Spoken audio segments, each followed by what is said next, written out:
Welcome to the show. It's T with D. DJ spinning tracks. Got that reggae spree. Tune in the dots. Let the vibes be free. Late night session. Sip that turbo tea. Jamming on the electro. Sing it on TNN. Hope you're feeling bright. Cause we got the vibes so grand. Get cozy on the wine. With tunes that you be man. T with Pizza Spot. The best in podcast land. Welcome to the show. It's T with D. DJ spinning tracks. Got that reggae spree. Tune in the dots. Let the vibes be free. Late night session. Sip that turbo tea. Jamming on the electro. Sing it on TNN. Hope you're feeling bright. Cause we got the vibes so grand. Get cozy on the wine. With tunes that you be man. T with Pizza Spot. The best in podcast land. Welcome back, listen us to a cozy nook. Where the beats go like pages in a favorite book. Settling, feel the rhythm in every hook. Tonight's the night, let's dance and cook. You have a great time, make yourself at home. In this rhythmic zone, where the melodies from. See with peace the legs out, where the music keeps you warm. Join the jam, find your peace in the storm. Welcome to the groove, it's tea with me tonight. Feel the reggae flow, let it make the world right. Come and find your comfort, you meet the target's right. With every track we spin, you take you to new heights. It's our place to chill, with rhythm that's in chance. Join us the moment, let's give you all the chance. From up the sweet serenades, let the music down. Open up in my prayer time, I swear on in that church.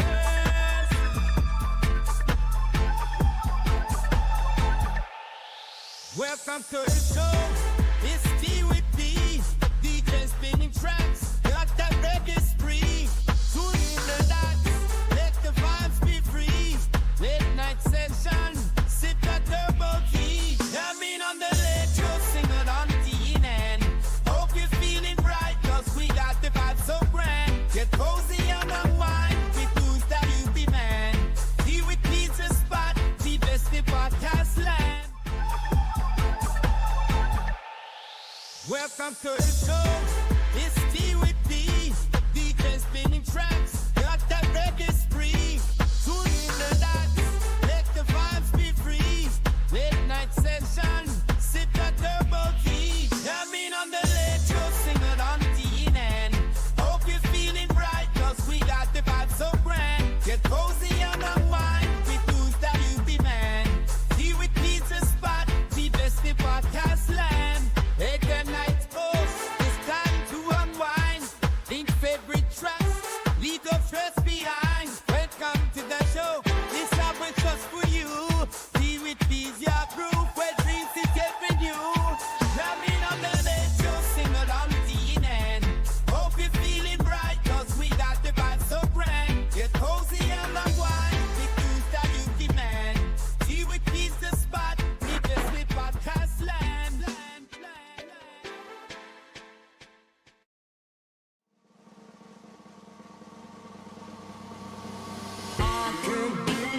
Diamonds so pearls, and I'm gonna take you traveling the world. I'm gonna love you, babe. Cross my heart and hope to die. Ladies and gentlemen, how you doing? Happy Thanksgiving to all of my Americanos. Welcome. I hope you guys are having a fantastic day. Hope you guys are all well and warm, kicking it fly, of course, as always. Wow. Another week here amongst us. We are here together. We're going to do what we... great week. Yeah, I was going to say great week, but I guess it was a great, and then I just stumbled. Yeah, things are great. Things are fantastic. It's Thanksgiving. It's Thursday. That means it's time for a little tea with P. That's where the T is beer and the P is me. And ladies and gentlemen, we're going to talk about all things nudes, culture, science, health, you name it. Nothing is off the table. And boy, am I glad you guys are here because wow. This is a show like none other. We have so much to discuss, okay? Tons have gone down, and we're going to be getting into it. We're going to be talking about Campbell's soup. Yep. Weed is healthier than Campbell's chicken's noodle soup. Did you know that? I bet you did. Bet you did, because it's no surprise. CHS, Cannabis Hypermesis Syndrome, is back in the nudes again. Made itself onto some form of a list. And is the timing suspect? I think so. We got tons of stories to dive into, including we're going to be discussing the genetics, the seeds in regards to the hemp ban updates. We've got a shroom program test that's going on. So I think, yes, I definitely want to talk about that. And of course, you guys are here celebrating a wonderful Thanksgiving. So I think above anything else, I think what we'll do is we're going to take a moment to appreciate just each other's company. So while I do that, I want to know, ladies and gentlemen, where you from? What are you smoking on? Are you from America? Are you from America? Are you enjoying a happy Thanksgiving? And if so, I need the ashtray, the cash tray, Mrs. P. I'm on it. The cash tray. Oh. I like to grab it.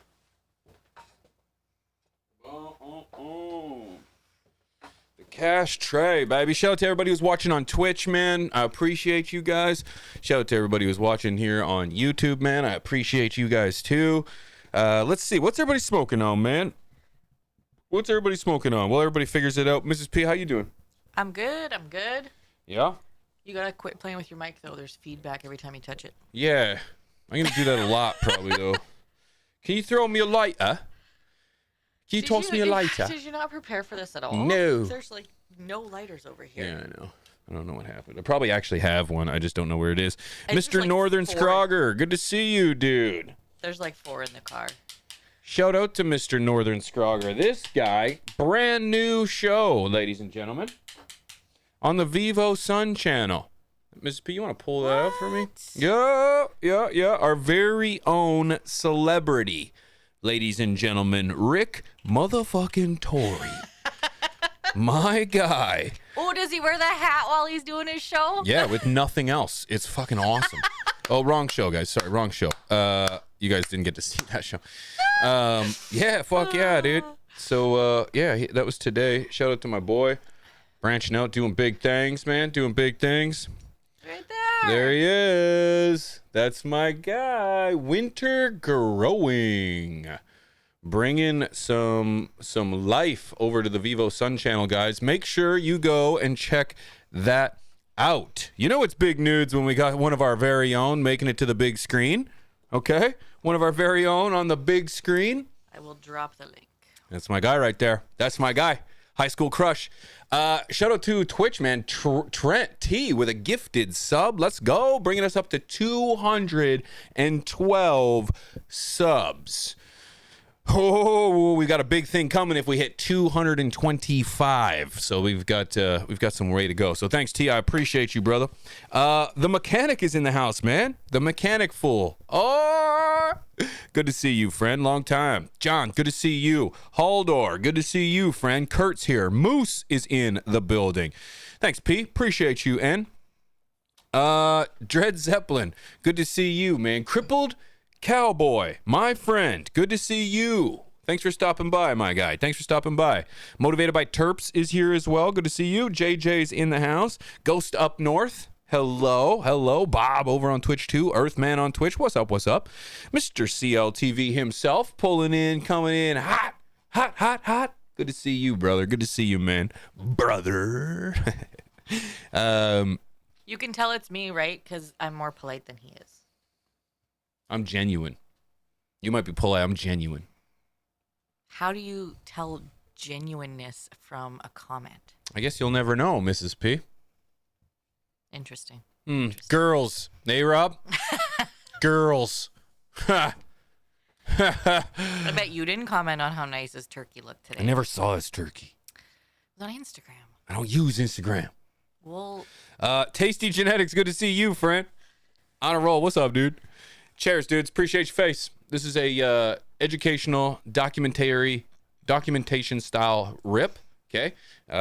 It's for the kids and for world peace. Where am I? I'm over here. And for world peace. I feel like of all things, it should not be for the kids. Yeah, it's for the kids. For all the kids. Nobody's doing it for the kids. I am. Okay. I am. Okay? Okay? Not all of them are for the kids. Some of them are for you. But other than that, wow. Look at this.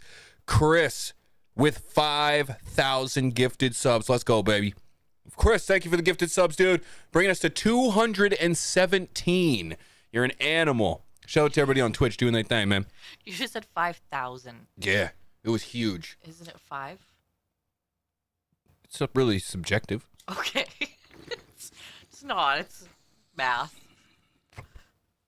Don't understand. If it was 5,000, I wouldn't see you for a week. 5,000. Yeah, you know, Twitch is actually now offering 1,000 gifted subs for $5,000. What? Yeah, you get a deal. If you can line the inside of Bezos's pockets.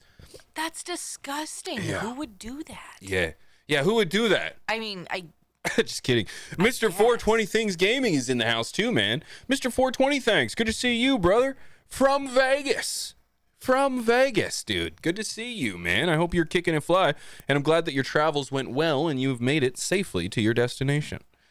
Fantastic, dude. Shout out to Mike. Shout out to 420 Things Gaming. Shout out to 420 Thanks. Hell yeah, man. Good to see you guys, man. Few housekeeping items I got to get off the list today. If you guys didn't know, because, you know, I've been trying to yell it from the mountaintops, Stash Nutrients pre-orders are now live, ladies and gentlemen, with expected release/delivery early December. Okay, just a couple weeks away. Just a couple weeks. Make sure you get in on it. StashNutrients.com, guys. You will not be disappointed because, man, this is big. This is big, and I'm very excited about it. What is this happening right now? Mr. Mechanic, thank you for the 5 gifted memberships. I really appreciate that, man. That's very kind. Mrs. P, do you know what P is planning to do when he hits the 225? I do. I had to run it by her first, double A. Thank you for the 5. I go almost full days without seeing him now, so I'll just bring him a couple extra meals and make sure that I check in on him every couple hours to make sure he's still alive and awake. Make sure I'm breathing. Yep. Make sure I'm breathing. Yeah. We've got a. Since you brought it up, double A, I'm doing a 24-hour stream when we hit 225 subs, and then for every sub after that, while we're live, I'm gonna add time onto the stream by 5 minutes. So we could be live forever, and I could be a thousandaire, dude. Yeah, fuck yeah. Rest of my life, do it for $1,000. I'll rest of my life on Twitch for $1,000. I'm just kidding. But yes, it's gonna be fun. It's gonna be a banger of a time, a blangin' time. Blangin' time. I'm just so excited today, guys. We got a great show in store for you, and man, it's just crazy to think of what's been going on in the world of weed over the course of the last few weeks. But before we get into all of that, guys, I get so distracted. I'm so excited. December 4th, May the 4th be with you on December 4th. Why?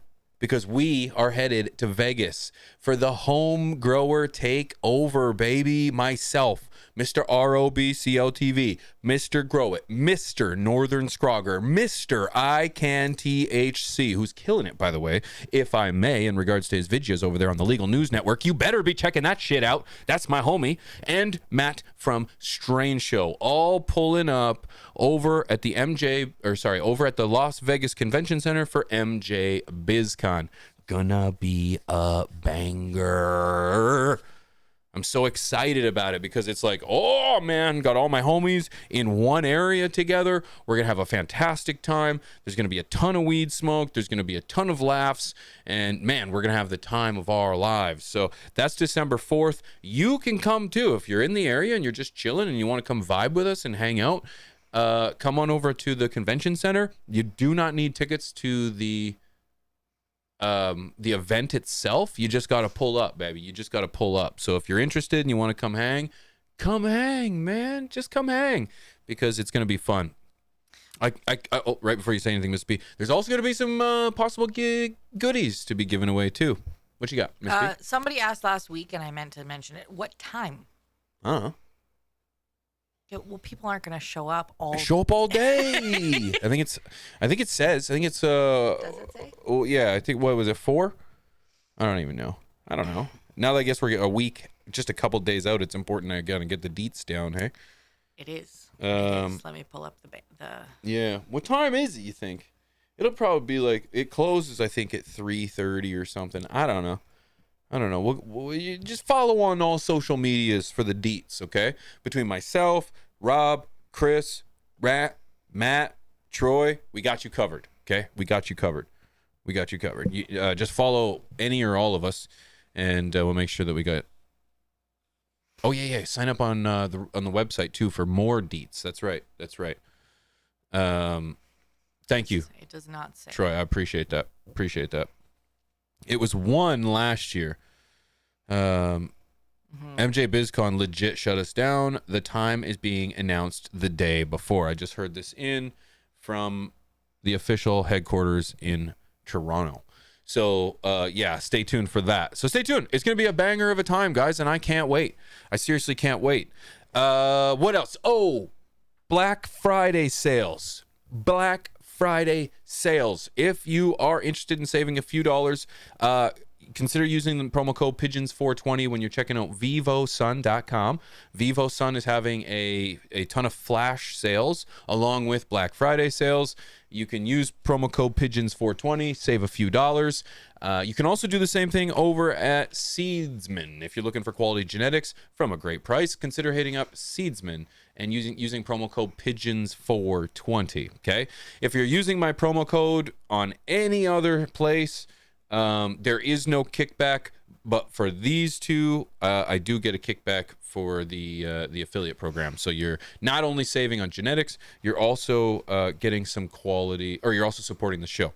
Also, Stash Nutrients, 20% off the bundle sale too. Absolutely free shipping somehow. Figure that out. This just in for Toronto headquarters. If that's something you're interested in, go to stashnutrients.com. It's Black Friday, baby. Save while you can. Why not? Because it's quality stuff, and I know that you're going to get some longevity out of it. So that's the Black Friday sales. Oh, yes. And 2, if you didn't know, Tuesday marked the very first class of Grow with P.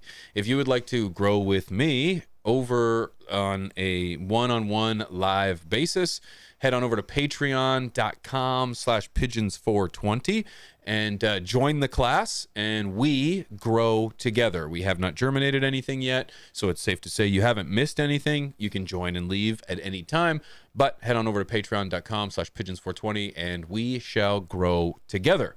Learn how to grow just like me. Okay? That's pretty much most of my housekeeping, guys. I think that's most of my housekeeping. I just wanted to make sure we get all that out of the way because, that's what it's all about. Shout out to my patrons too, man. I appreciate all of you guys for supporting me. Shout out to everybody who's gifting memberships today, man. You guys are absolutely legendary. Mechanic, I'm looking at you. Trent, I'm looking at you. Smitty, I'm looking at you. Just thank you all for all the gifted subs and the gifted memberships. You guys are animals, and I appreciate you. Thank you. Appreciate your face. No tea next week. No tea next week, friends. No tea next week. Okay, because Vegas.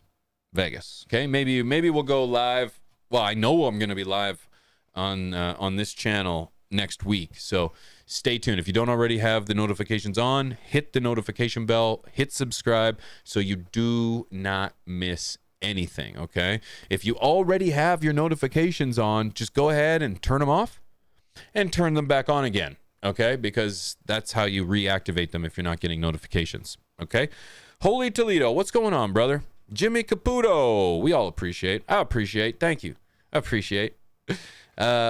Yo, Omega Man, what's up, everyone? Happy Thursday, happy Thanksgiving to everyone in the USA. Yes, happy Thanksgiving, happy Thursday to everybody, man. I appreciate you guys. We're going to be talking about a lot today. Let me start packing the bowls.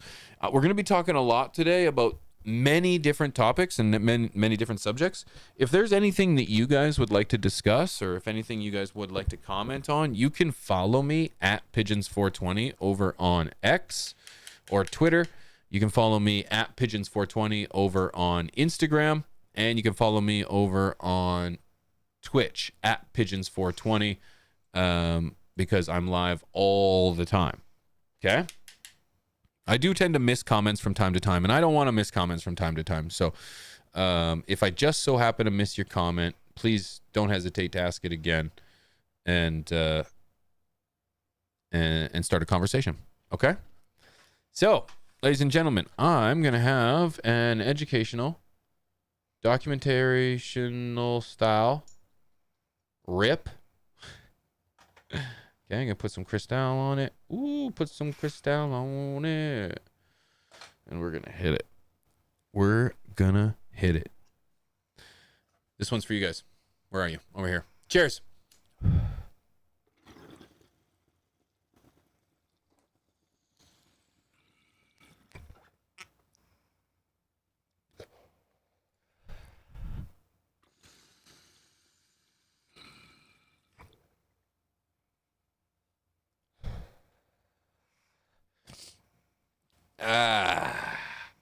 Yeah. I'm smoking on some peanut butter breath. Bred by those that shall not be named. Provided by Seedsman. Bred originally by Thug Pug Genetics. So shout out to everybody involved in there. Shout out to Thug Pug. And wow, shout out to Seedsman. I'm a rip now, boy, I'll tell you that.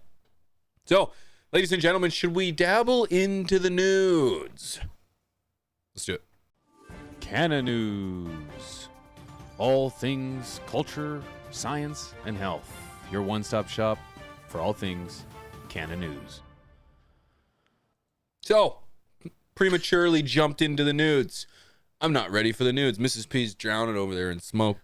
I've got some things, ladies and gentlemen. If you didn't know, I like to surf the internet. No, not for porn, usually. However, I like to look at crazy... Oh, my watch is going to die. I like to look at crazy and odd things that usually pertain to cannabis, but anything that really just excites me in general. And today is no different. I got a question for you guys. I may have found the ideal vacation location. I need to know, is this a yay or nay from you guys? Mr. Chad Westport, good to see you, friend. What do you think about this? I want one.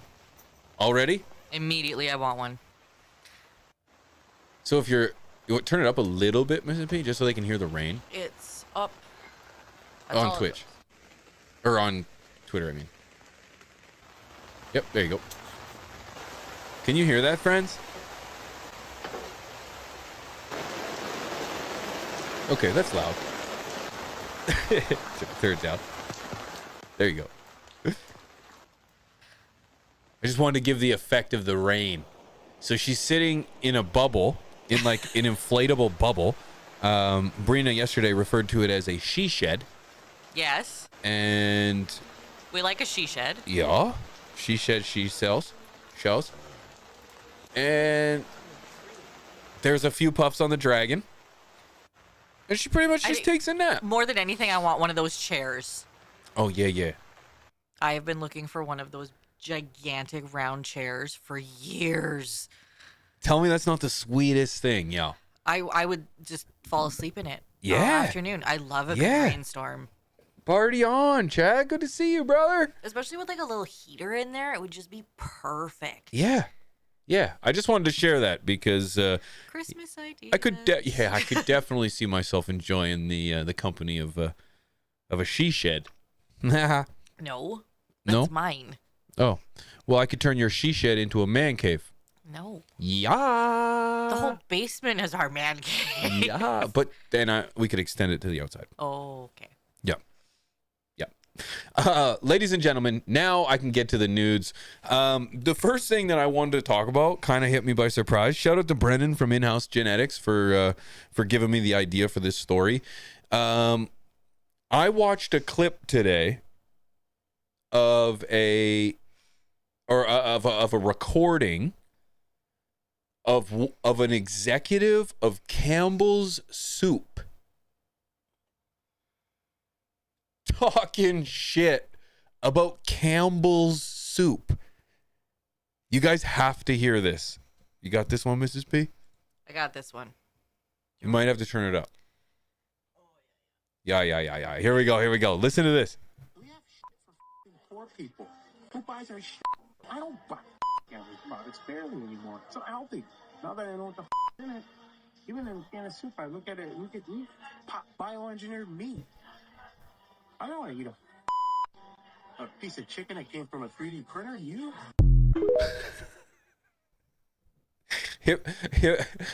Just play the beginning just for a second.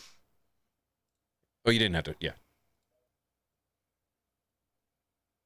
We have shit for poor people. Who buys our shit? I don't buy Campbell's products barely anymore. It's so healthy. Now that I know what the in it, even in a can of soup, I look at bioengineered meat. I don't want to eat a piece of chicken that came from a 3D printer. You? Oh man.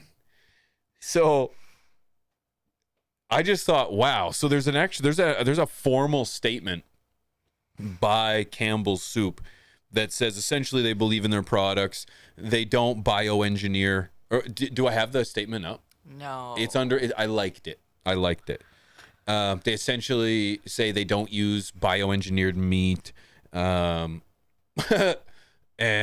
they stand by their products, and that the products on the shelves are products that are on their tables too. And I want to read the comment, and then I'll let you know what Brendan says. Campbell's official statement says, "We're proud of the food we make and the high-quality ingredients we use. Our soup are made with 100% real, antibiotic-free chicken from the U.S. We're thankful for the millions of people who buy and enjoy our food. For more than 150 years, we've made food that we serve at our own tables, and we'll continue to do so for everyone who invites us into their homes. We use quality ingredients and real chicken always." In-House Genetics had a very relevant comment just under that said, you have it there? Sorry, I hate No. trying to find comments on it. There we go. Yeah, I actually, yeah, anyways. Said this. Zoom in.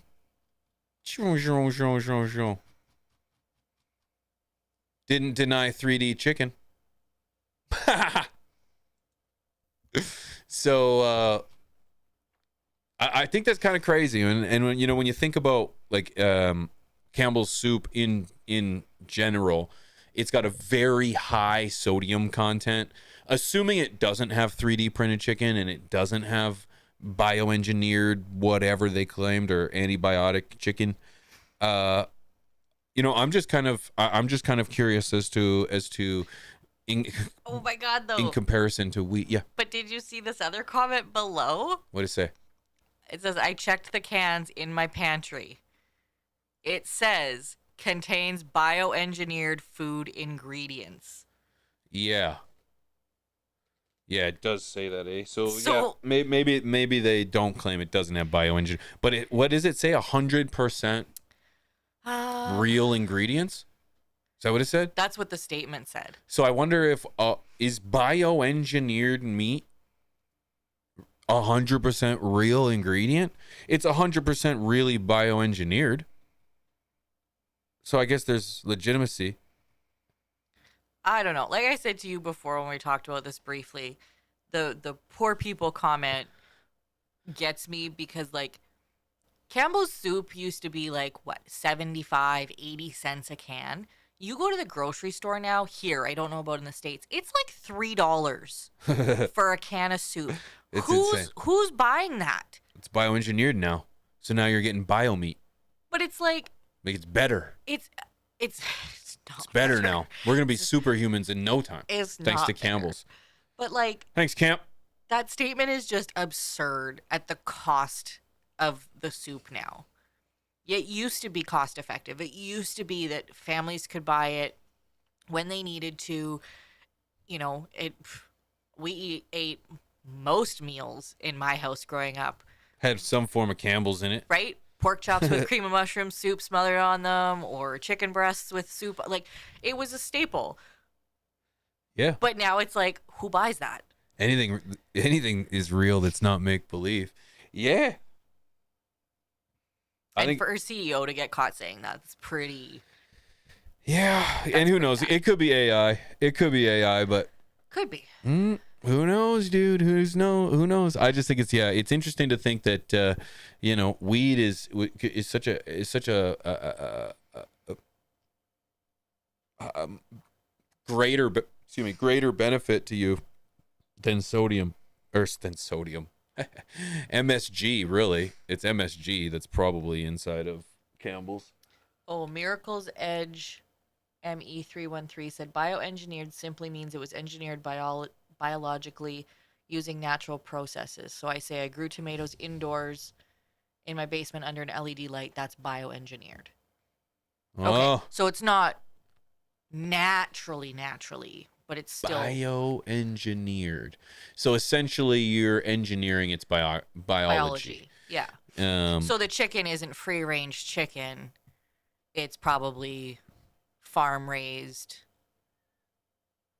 Right? No. I would assume No. would be. Bioengineered chicken. Why do you have to state that then? It's probably a requirement by the FDA or something. I love MSG on some fried rice. MSG's bad for you, isn't it, though? Okay, so this says bioengineered meat is lab grown meat made with animal cells, typically muscle or fat cells or stem cells that are forced to differentiate into muscle cells. These cells are cultured using the appropriate growth medium that contains nutrients that promote growth and survival. I'm never eating that ever again. All right. Well, as we elaborate on bioengineered, it's Petri dish meat. Huh.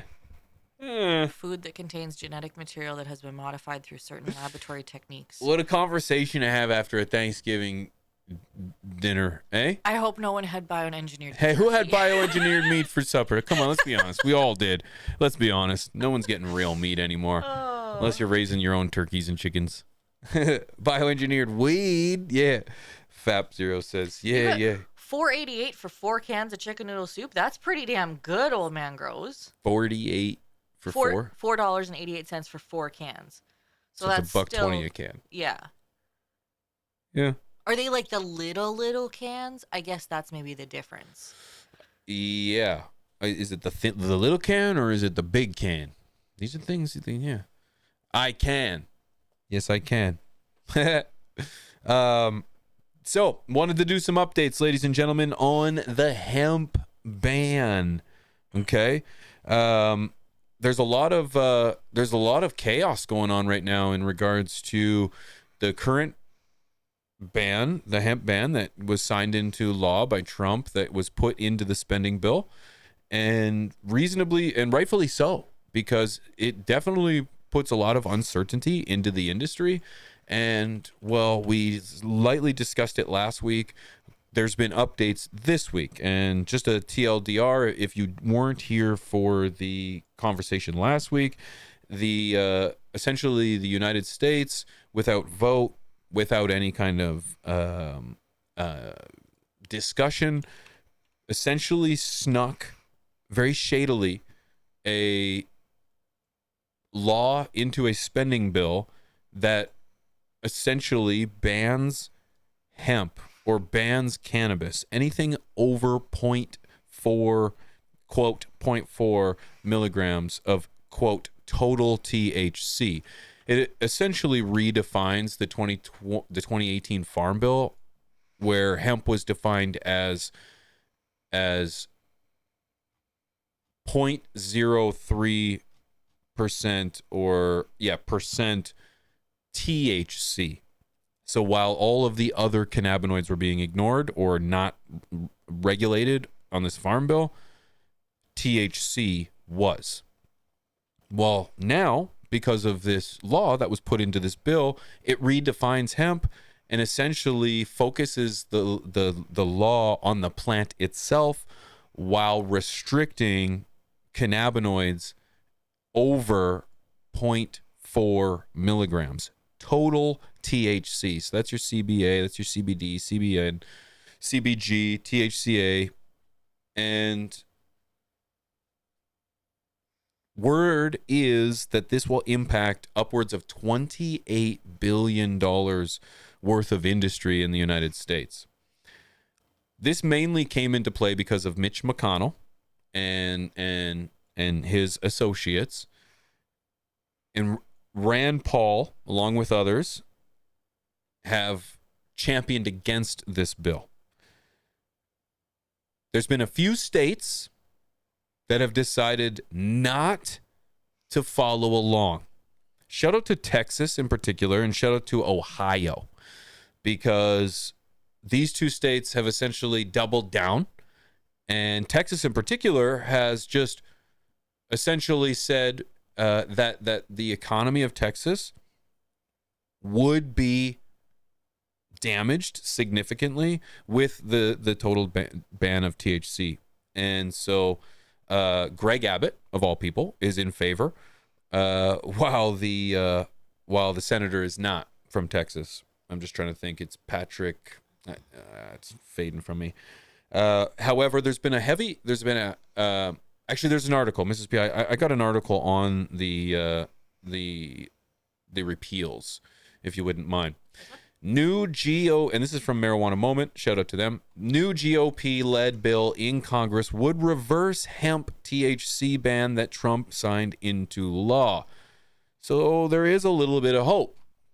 A new Republican-led congressional bill would stop the implementation of a federal hemp THC product ban that was included in spending legislation signed by President Donald Trump last week. The bill, filled on Thursday by Republican Nancy Mace, Republican from South Carolina, and 3 bipartisan co-sponsors, would strike a section of the recently enacted appropriation package that hemp stakeholders say will effectively eradicate the market by imposing severe restrictions on the kinds of consumable cannabinoid products that could be sold legally. This is reassuring. And again, I'm slightly surprised to see that it's coming from a senator from South Carolina. Same thing with Rand Paul. Generally, these are conservative politicians, but yet they're in favor of hemp. It's the same thing with Mitch McConnell. Yes, turtle-faced tobacco Mitch McConnell. He's backed heavily by big tobacco, by big alcohol. That's essentially what started this entire spending process and this bill that has been put into effect. You could argue undemocratically, but this is the democratic process. And so it's reassuring and kind of somewhat hopeful to see that there are states that are pushing back on the ban. Now, we covered this last week. However, it is news that the Texas or the Nancy Mace from South Carolina is sending a repeal, which is fantastic. That is news. However, a lot of people asked me yesterday, what do I think the stance on seeds and genetics are going to be when this passes? And the reality is that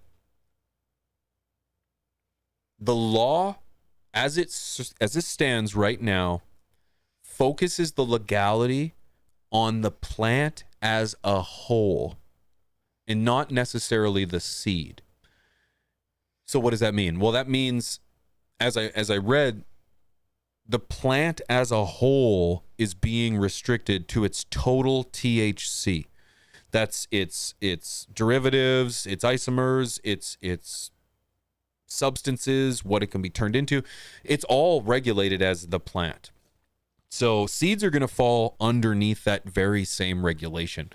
But what gets complicated is where how does the government regulate seeds to determine the total THC percentage? Because until that plant or until that seed grows into a plant, you can't get a total THC percentage. You have to grow it, and then, you know, and I would argue harvest it at some point to get that percentage, to get that maturity of trichomes. So who's going to police that? How are you going to regulate genetics when you can't determine the total THC from them?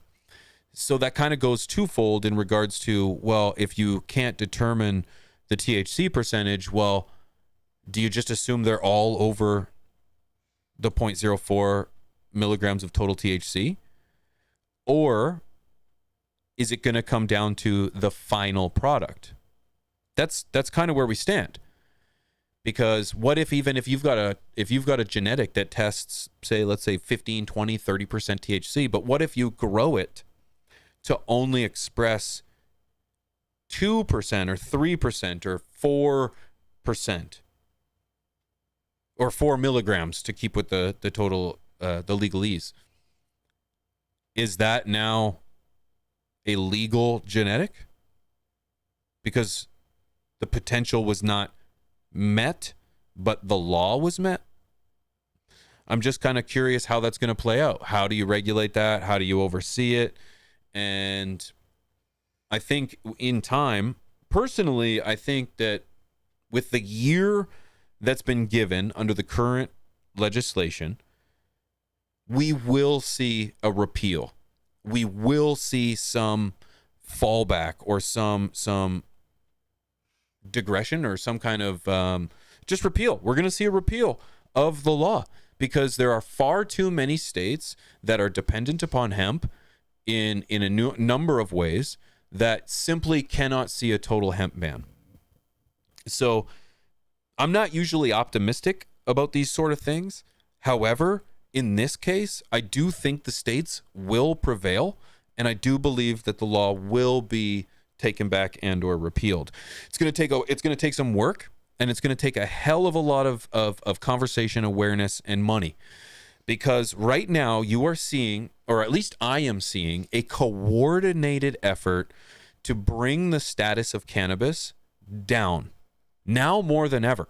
And it's twofold. You could argue that it's now more than ever because the conversation of regulation or rescheduling is on the table, or, which is the camp I'm in, you can argue that the push of the negative narrative towards cannabis right now is politically motivated. It's financially motivated. It's being sponsored by big pharma, big tobacco, big alcohol, and therefore we are starting to see these studies.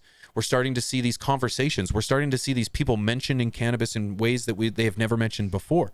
For example, there is an article, and I don't know if it's the next one. Yeah, there is a study that's being pushed on many fronts right now that there is, quote, insufficient evidence on medical cannabis and its efficiency. And this is being pushed by a doctor, multiple doctors. And when you look into the study, it really brings a lot of questions to mind. This JAMA study finds, quote, insufficient evidence for most cannabis health claims. It's a very bold statement. Very bold statement. Quote, most claims for the new medical, quotes for the medical, can you zoom in just a little bit more, Mrs. P?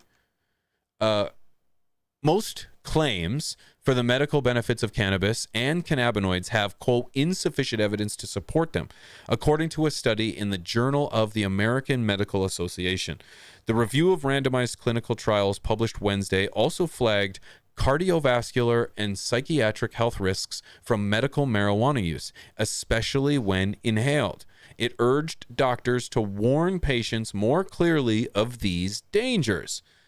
Quote, false claims seem to bolster sales, end quote. Said an email from Dr. Kevin Hill, an addiction psychiatrist and Harvard Medical School professor who wrote the study. Quote, while most people are well aware of the risks of alcohol and nicotine, they are not clear about the risks of cannabis, end quote. This is a very interesting study to me. It's like, whoa, what? We already know, just a sec before you change it, we already know that cannabis is a problem to the cardiovascular and psychiatric, those that have psychiatric predispositions like psychosis. We know this. There's plenty of science that suggests this. So it just says the review of randomized clinical trials Wednesday also flagged those two, but then says that it has, where was this? Is no, especially which inhaled. It says something about, no, it was farther up. No cannabinoid or cannabis for most. Yeah, most claims for the medical benefit of cannabis and cannabinoids have, quote, insufficient evidence to support them. That's false. That's false. The majority of claims by advocates and science about cannabis and the health benefits are well documented. So what are you claiming? And when you look into the study, which I did, which is the next slide, Mrs. P, it talks about insomnia. The next slide, the next tab. Oh. Link to better sleep. Okay, no. Okay, well, this inside the study, it points towards insomnia as a particular ailment that it does not have sufficient evidence for. Doesn't take 10 seconds to do a quick Google to find a legitimate study that suggests that there is some benefits to cannabis use and insomnia. Now, the science is pretty adamant that there needs to be more studies, but the studies are there. The studies are there. So what is this? What does this mean? And then all of a sudden, there's another story that I have, and this all links together, particularly in regards to the time and the narrative that we're seeing this all happen in. There's another story that I have about CHS, Cannabis Hyperemesis Syndrome, now becoming, now being placed on a diagnosis list. UW study. Researchers highlight new diagnosis tied to chronic cannabis use. Oh, please explain. I can't get rid of Cannabis hyperemesis, no, whatever. Cannabis, you can see right here, just this little bit right there. Cannabis hyperemesis syndrome is a condition tied to long-term cannabis use involving stomach pain, vomiting, and nausea. On October 1st, the World Health Organization added an official diagnosis. I can't see what's behind my camera there, Mrs. P. Can you read it? An official diagnosis code for the syndrome to its medical manual. So it added a code for CHS, its diagnosis, to a medical manual, so that now doctors, go ahead and hide my, nope, wrong one, Lumix. Sorry. So there we go. That update now gives doctors now gives doctors a clear way to diagnose the conditions, something especially helpful for addiction researchers. So that's it. So right now you now have a way for doctors to just immediately look, okay, you're dizzy. Oh, you're vomiting. Oh, you've got what? Oh, let me check to see. Oh, it's CHS. It's Cannabis Hyperemesis Syndrome, which also has the exact same symptoms as neem oil intoxication. So now, okay, there is a collected effort all of a sudden to bring all this negative limelight, all this negative attention to cannabis.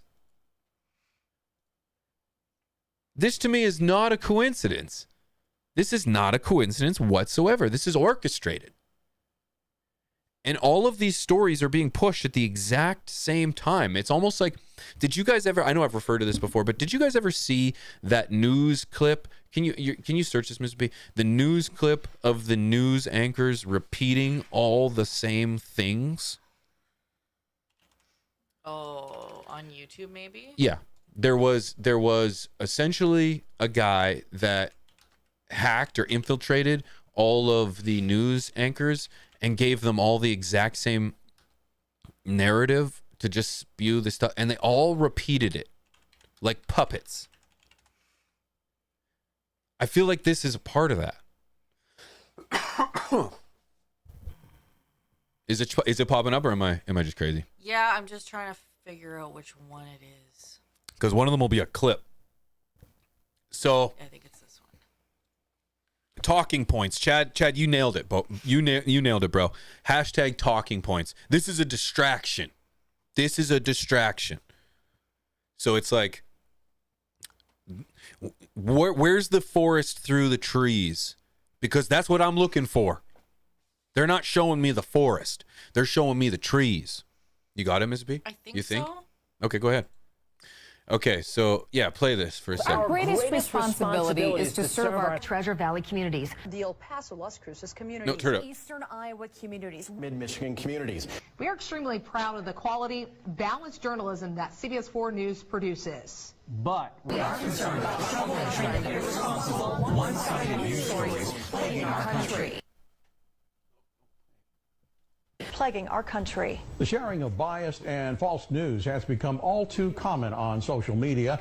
More alarming, some media outlets publish these same fake stories without checking facts first. The sharing of biased and False news has become all too common on social media. More alarming, some media outlets publish these same simply aren't true without checking facts first. Unfortunately, some members of the media use their platforms to push their own personal bias and agenda to control exactly what people think. And this is extremely dangerous to our democracy. This is extremely dangerous to our democracy.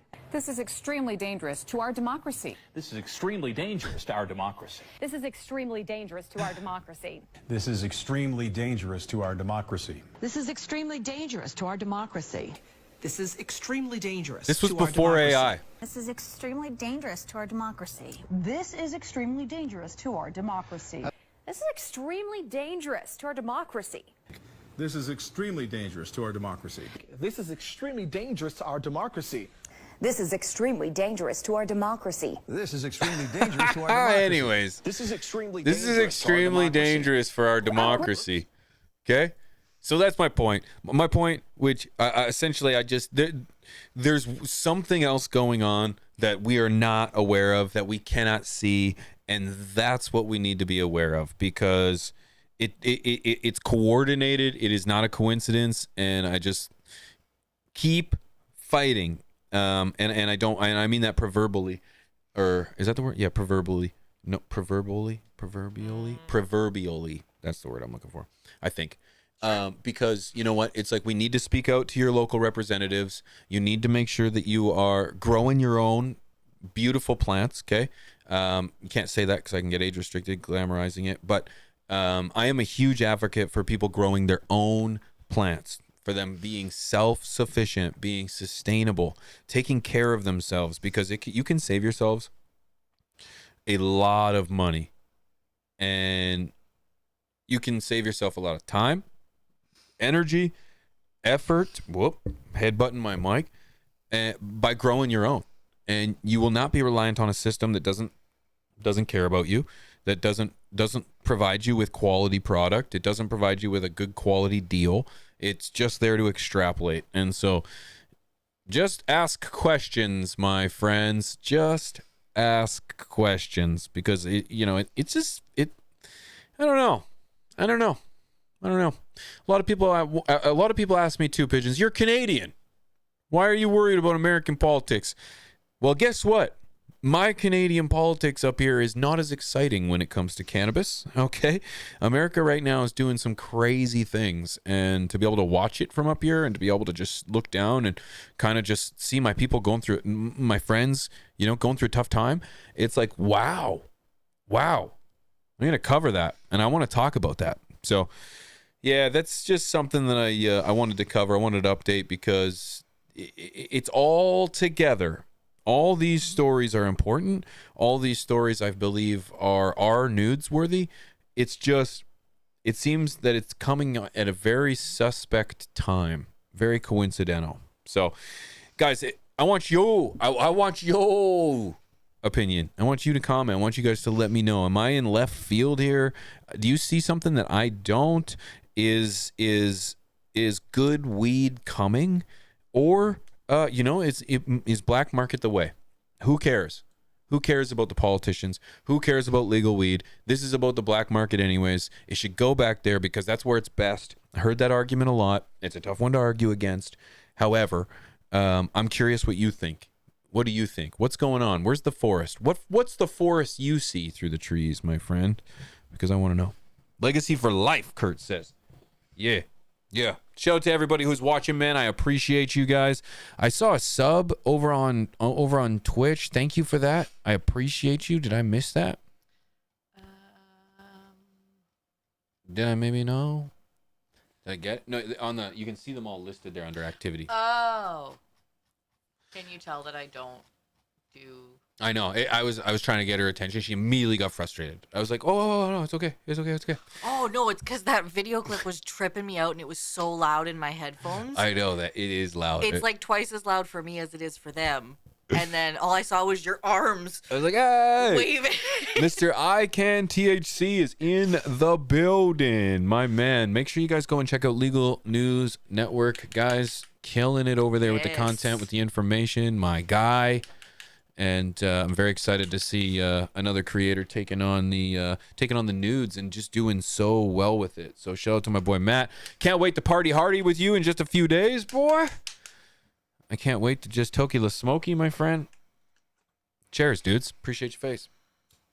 I gotta finish this bowl. It's for educational purposes.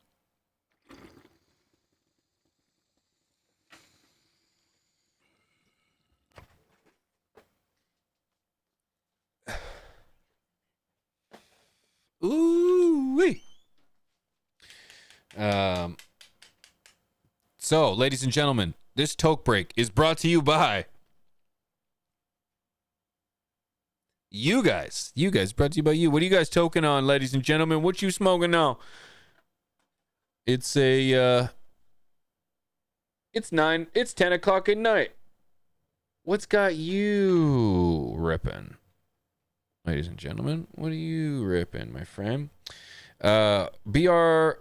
Big Green World over on Twitch says, if we trust the government and FDA to keep us safe with our food, Red 40 and many other poisons used only in the United States, and we think Big Pharma is going to give us safe medicine?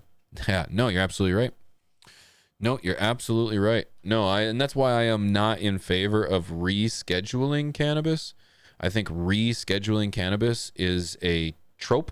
I think it's like I think I said that right. I think it's a gimmick. I think it's I literally think it's just, I've said it before. I feel like rescheduling is just a sidestep in the right direction. It's not a step in the right direction. It's a sidestep. It's not forwards. It's just a sidestep to make us happy. And it's like, we need more than that.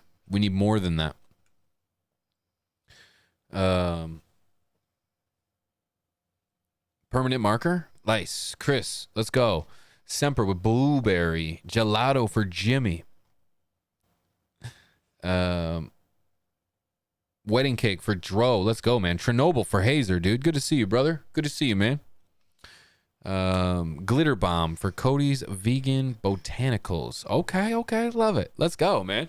Sweet. Pineapple ruse or ruz. Fruz.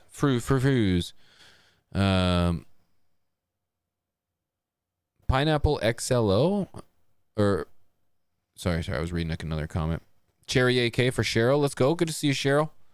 Terps, good to see you too. Shout out to you and Quinny. The weed is way better on Twitch. Shout out to everybody who's watching on Twitch. Twitch.tv/pigeons420. Thanks for that, Mr. CLTV. I appreciate that. Cheers, friends. This one's for you guys, all right? This is not for the kids. This is not for world peace. This is for you.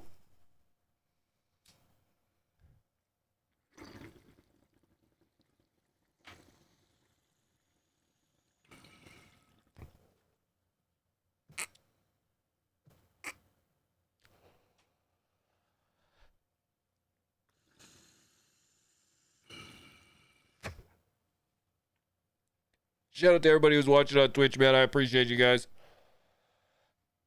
We go live on Twitch every single day. Way too often. If you guys did not know, okay?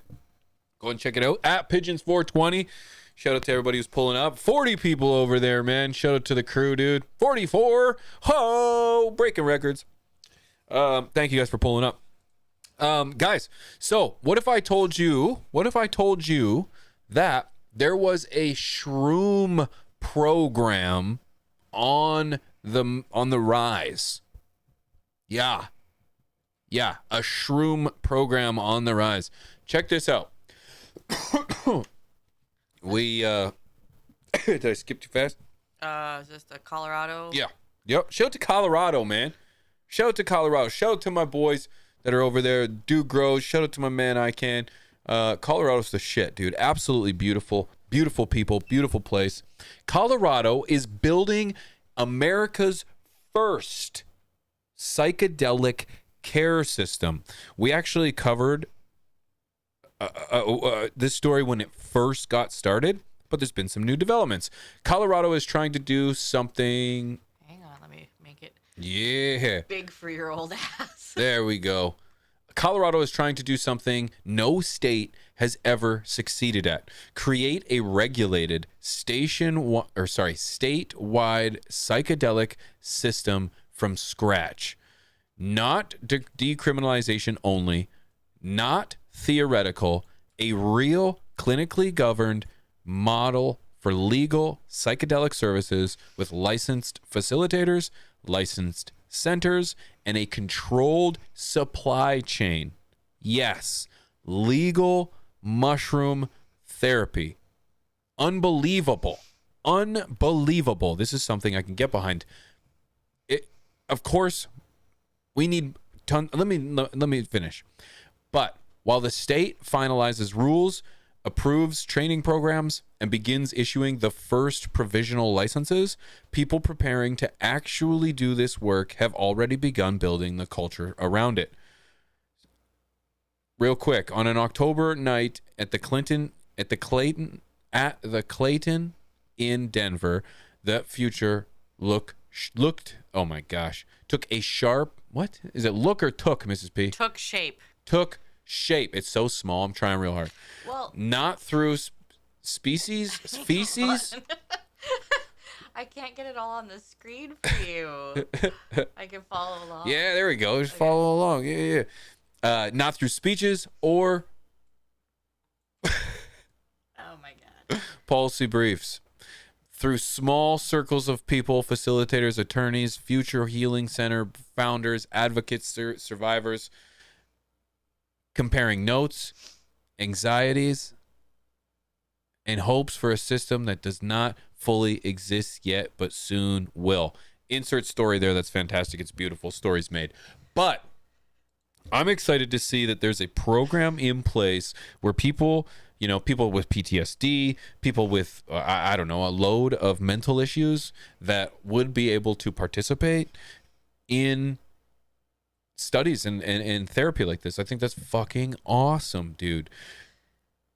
We're going to say something, Ms. B? No, I'm just laughing at the comment. Oh.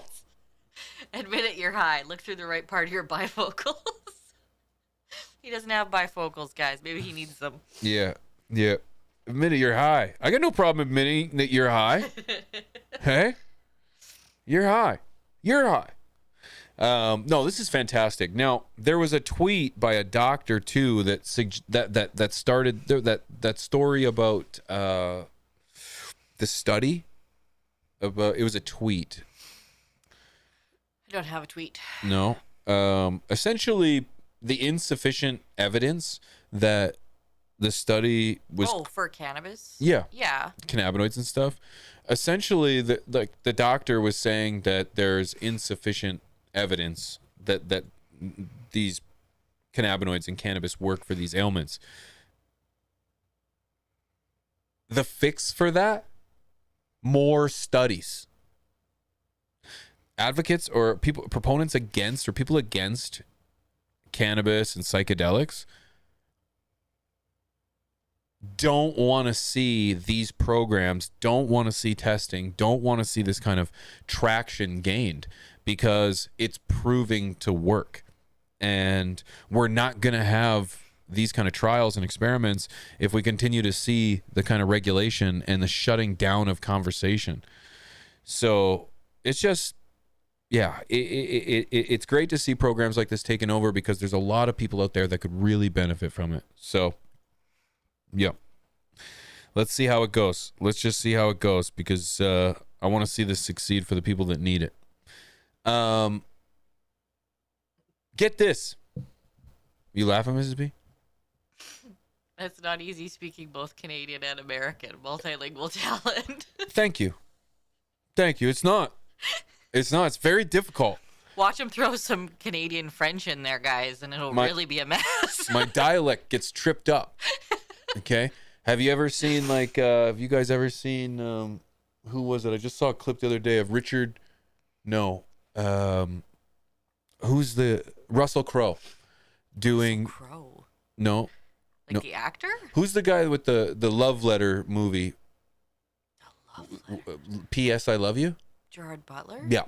So Gerard Butler was doing a clip of him trying to do American accent, and it took him a second. He's like, yeah, I can do it, yeah. And he's like, and then he throws out American. Yeah, I can do that too.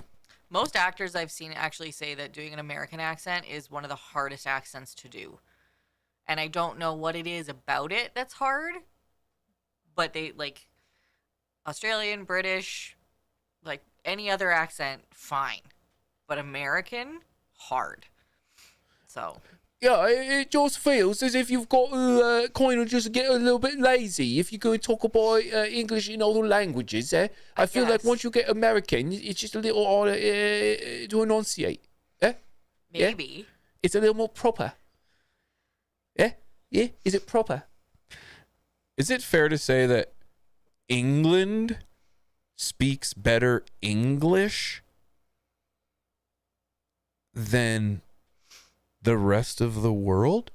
Because to me, English from England is, with all due respect, it's like a sloppier English, right? No? Or would someone from English be like, bloke, fuck off, fuck off, you Americans, you don't know how to pronounce shit, fuck off.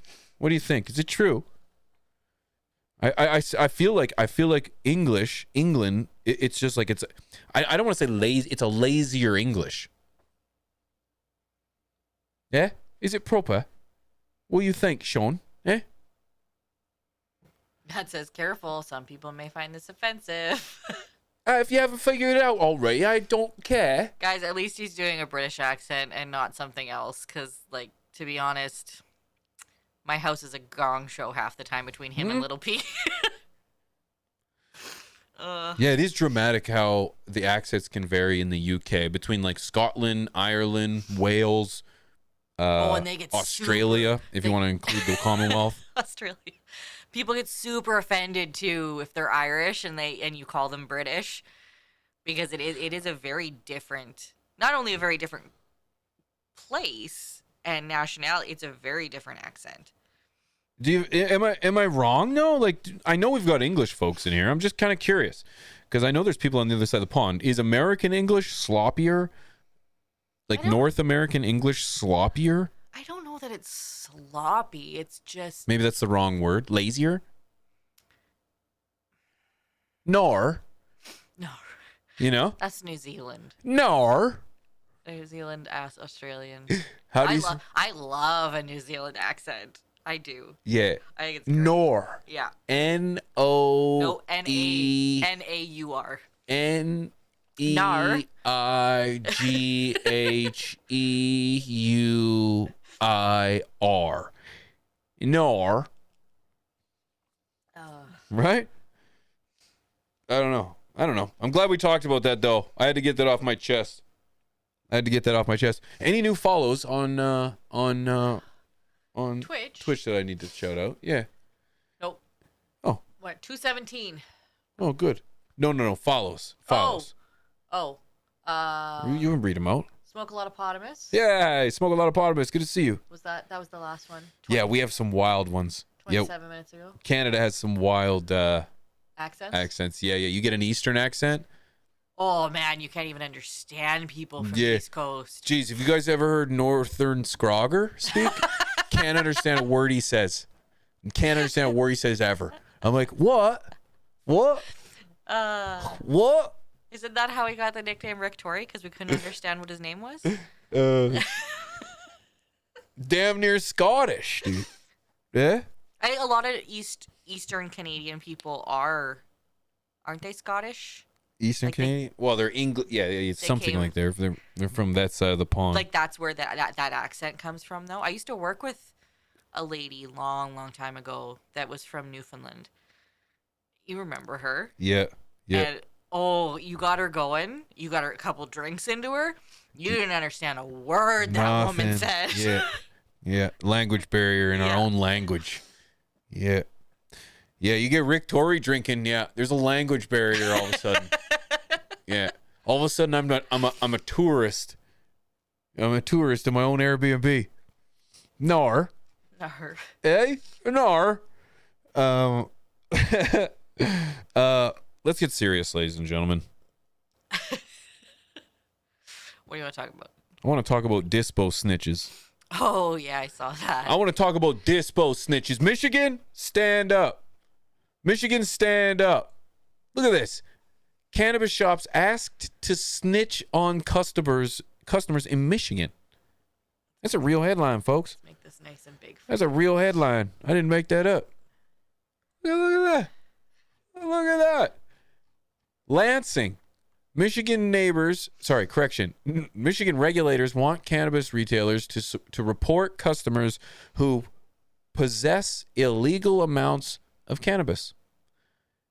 But they're not asking the stores not to sell it. What? It doesn't really make sense at all, said the managers of the store in the Upper Peninsula, who asked not to be named over concerns that they may be perceived as criticizing cannabis regulatory agency. Yeah, heaven forbid they criticize their own government. I think that what they're saying is if a customer comes through and wants more than what their daily limit is, they want us to call and tell on the customer. That's ridiculous. That is absolutely ridiculous. They also want to know a few things. It says in there that they want to know amounts. They want to know if they've got like a shitty behavior, and they want to know something about shitty behavior amounts. I don't know. It's in this story. I read it already. But it's like, as soon as I read snitches, I was just pissed. I was like, really? And of course, the store owners are like, we don't want to do this. These are our customers. Like, they're not going to come back if they're going to catch a charge. And so, be careful out there, friends. You just never know. You never know. Clearly, it's like, clearly they want your business, but, just be careful out there. You just never know who to trust. Okay? Okay? Michigan. What's going on out there, man? Another thing, too. Another tid snippets. Bud tenders snitching crazy. Yeah, what? You're not supposed to, I know that a bar can't serve you alcohol too much, right? And if you leave and you're intoxicated and you get in your car, that in fairness should call the cops, right? Or call somebody or try to prevent you or something. It's just, yeah. It's, it seems a little crazy to me, but any goose. Is Northern Scar in there? He said, I don't even know why you guys call me that. Rick motherfucking Tory, dude. Because when you put that hat on, brother, not just your life, but our lives changed forever, dude. That night was fucking epic. And you transformed, brother. Right in front of us. Oh my God. You blossomed. Was that changed, was dude. that the night that you almost got picked up by the Cowboys too? That was all the same night. Maybe. You became our Garth Brooks, dude. Yeah. Okay? That's Spanish Dre. Oh, memories, dude. Memories, dude. We were in a. Actually, if you've been to the Strip, if you've been to Fremont, you'll know of the probably the corner store. It's been there every time, anyways. But it's got like the alcohol. Been there every time. Yeah, they don't move it. They don't move it. It's the same spot. Place where everybody checks in to get alcohol, like in a can and stuff. But if you don't want to buy, a $9 or a $20 drink or whatever, you can just buy like one from the store. And so there was these hats on the wall, and one of them was just this iconic Billy Cyrus, fucking Rick Torrey legendary headdress, and it took no convincing at all, to be honest with you. I think it was Mrs. Torrey. Scrogger. It was Mrs. Rick Torrey that did it. That wanted him to buy it. Yeah, she's like, you buy it. It took no convincing at all. He's like, yeah, we put it on, and then just a legend was born. Yeah. This new personality was born. And for the rest of the night, it was Rick Torrey. Oh, that's for the rest of his life. It's actually been so far. It was fantastic. Yeah. It was fantastic. And it didn't hurt that like we were down there for our convention, but there was also a it was a cowboy convention of some kind. It was there was a cowboy convention at the same time. At the convention center on the other end of the convention The Giddy Up Committee. And not only did we make a lifetime friend on the airplane that we also saw on the way home. Yeah. Oh, I found it. Cowboy hat. Hey! But yeah, is there Adja or is it just a cap?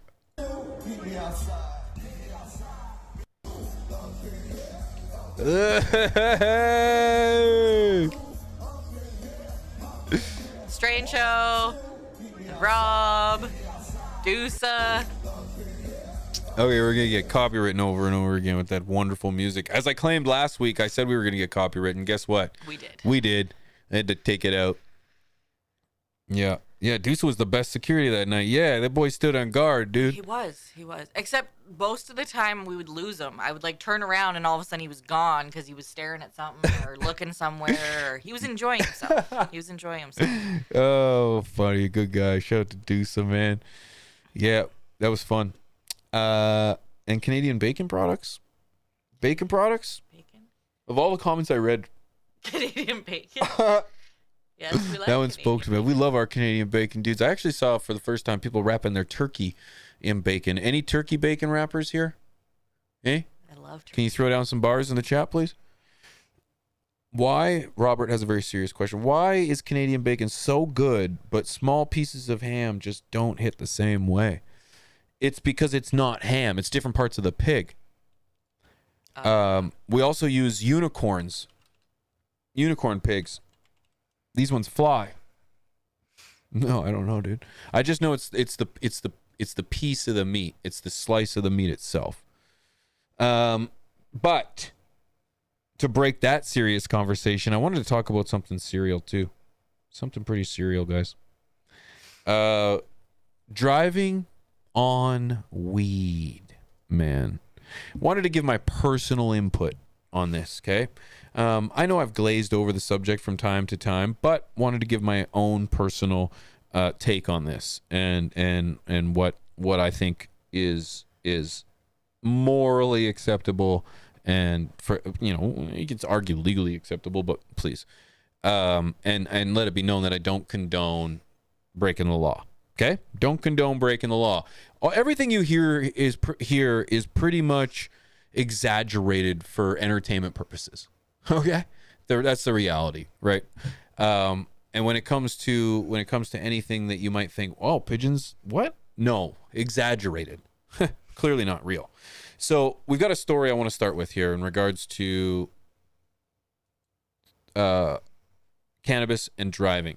Nearly 1/3 of drivers who consumed edible cannabis crashed in a simulator. All right, I think that's unfair, first of all, giving them edibles and then making them drive. But here is what it says. A new study sheds light on the timing and effects of driving while under the influence of cannabis-infused edibles.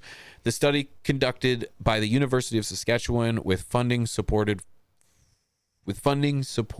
from the Canadian Automobile Association examined 50 drivers between the ages of 19 and 30 after consuming around 10 milligrams of THC.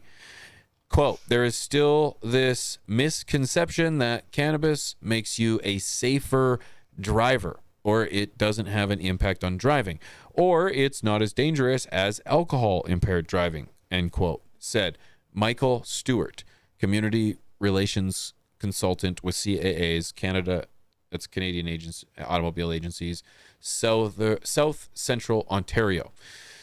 And essentially it just goes on to say that people suck at driving when they take edibles. Well, I don't think that's really a surprise to many people, to be honest with you. If you take edibles and drive, I think the majority of people, the average consumer taking edibles should not drive. That could definitely mess you up in a way that could be unpredictable and therefore dangerous to yourself and, more importantly, others on the road, right? If you want to drive around your own public property drunk as a skunk and high as a kite, fuck, I don't give a shit. Do it. It's your own property. Do what you want. No seatbelts, whatever. It's your property. Don't care. But the moment that you're going to go onto the roads impaired, that's the key word. That's where I take issue. What is impaired? Can you give me the definition of impaired, Mrs. P, to make sure I'm using the right word? Because I think we can get a common ground here. Because impaired, and I also want to know what the definition of under the influence is. So impaired is what, Mrs. P? Okay, so impaired driving. Nope. Just impaired. Yeah, just, or I guess okay, what does impaired driving mean? Okay, so impaired driving is operating a vehicle while under the influence of alcohol, drugs, or a combination of both. Under the influence. Okay, so what is the definition of under the influence? The legal definition of under the influence. Because then that'll help me string my argument together. Because I do believe there is a safe level of consumption for some when it comes to driving. I actually believe there's a safe level for most. It's just, what is that level? Mrs. P? Under the influence is affected by alcoholic drink. What? Say that again. I'm sorry. We'll just insert weed there, but affected by alcoholic drink. Affected. Damn okay, it. so it says what's the phrase under the influence refers to impairment to any degree of an individual's ability to safely perform the activity in question as a result of the use of alcohol, drugs, or a combination of both. So the word is impairment. So what does impairment mean? I just want to make sure we get it right. In a legal context, impairment refers to a physical or mental condition that diminishes a person's ability to function normally, often affecting their capacity to perform tasks like seeing, hearing, or making judgments. This diminished capacity can result from various factors, including substance use, mental illness, and other medical conditions. Okay. Key word there. We all heard it. Diminishes. So can we all understand that diminishes makes it less better? What's the definition of diminish real quick? Because we're just going to funnel this down, right? We're going to funnel this down because I have an argument. Diminish generally means to reduce or lessen, and this concept appears in legal contexts like diminished responsibility. Okay, good. To reduce or lessen. Yeah. Okay, that's fair. Okay, good. So that means that there would be a level of cannabis that I could then therefore ingest that would be safe enough before it reduces / diminishes / impairs / puts me under the influence of cannabis. I think legally we could agree on that. Because I would argue, and I think perhaps medically, both mentally and physically, my medical history would suggest that I am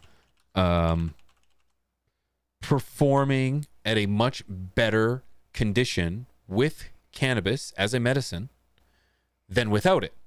If I did not have cannabis as a medication, let's do physical, for pain, then I would be, either A, on opiates, or B, feeling pain, which would then diminish my ability to perform my actions as a driver, right? So then with cannabis as a medication, it makes me better. It no longer diminishes, but makes me better, more suitable to drive.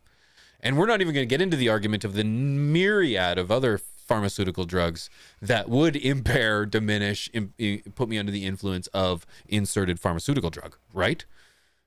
Because there's plenty that say do not operate heavy machinery or drive or all sorts after that, right? And people are doing that all the time.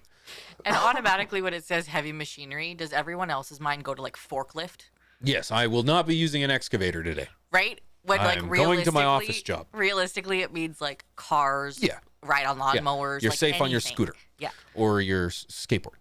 So I actually just found the prohibited blood drug concentration limits, because you got me to thinking you're allowed to drive after drinking up to point, what is it, 0.8? 0.08, pretty universally. Right? Okay, so is cannabis the same? It is not. It says prohibited levels are at or over 2 nanograms, but under 5 nanograms of THC per milliliter of blood for the straight summary conviction offense. At or over 5 nanograms of THC per milliliter of blood for the drug alone hybrid offense.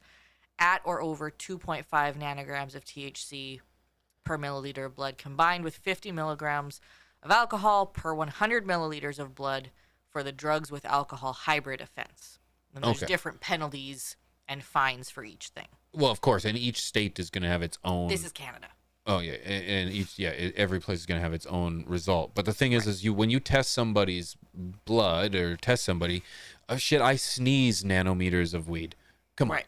So I could probably stop doing weed for a good couple days or weeks, and I would probably still have a very high level of THC in my system that would supersede whatever nanometer they want to claim. Realistically, too, if they need to take a blood sample, you have to go to a hospital for that. So if you get pulled they'll do that, but they've got the ability to do that shit right there at the that jail. Is so unsanitary. Jail? Yeah. Well, they won't do it on the side of the road. I was gonna say that's so unsanitary. Oh, they'll do it at the hospital. Yeah, there's facilities that have there's jails that have that kind of resources. Right. But by the time you get there and they test you. No, it's not like alcohol. How it would wear off in a couple of hours. Okay. No, weed's in your system for days, and in some cases weeks. And if you check on your hair fat, it can be in there for years. Right. So yeah. What I'm trying to say is that you, as a human being, we understand that the law is the way it is, and if they're going to ding you for something, they're going to ding you anyway. But for the sake of purpose of conversation of safety and the ability to safely and efficiently operate a motor vehicle on weed is possible. Sure, it's not legal in many places, but that's not my point.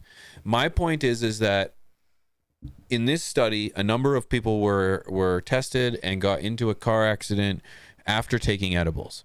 Well, I could guarantee you that I could eat an entire table of edibles and I could drive to Nevada and back. It wouldn't have a problem whatsoever. Not at all. It wouldn't even faze me.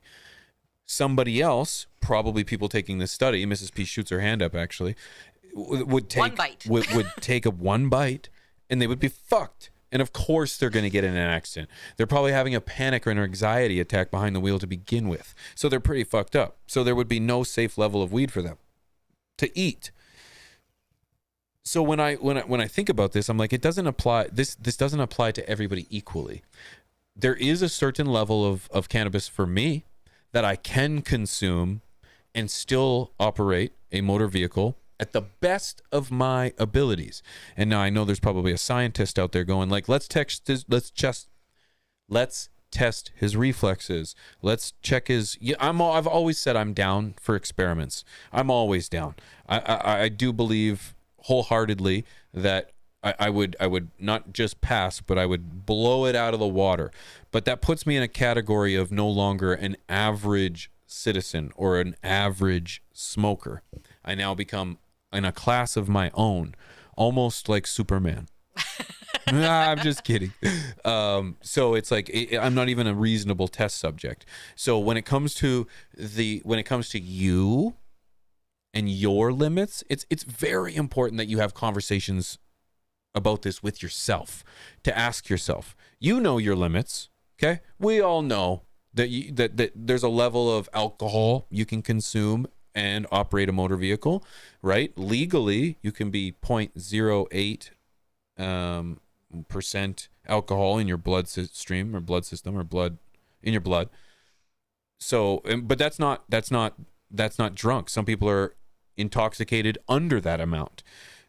You know your limit, and you need to understand where you stand when it comes to driving and going through life while using cannabis as a medication.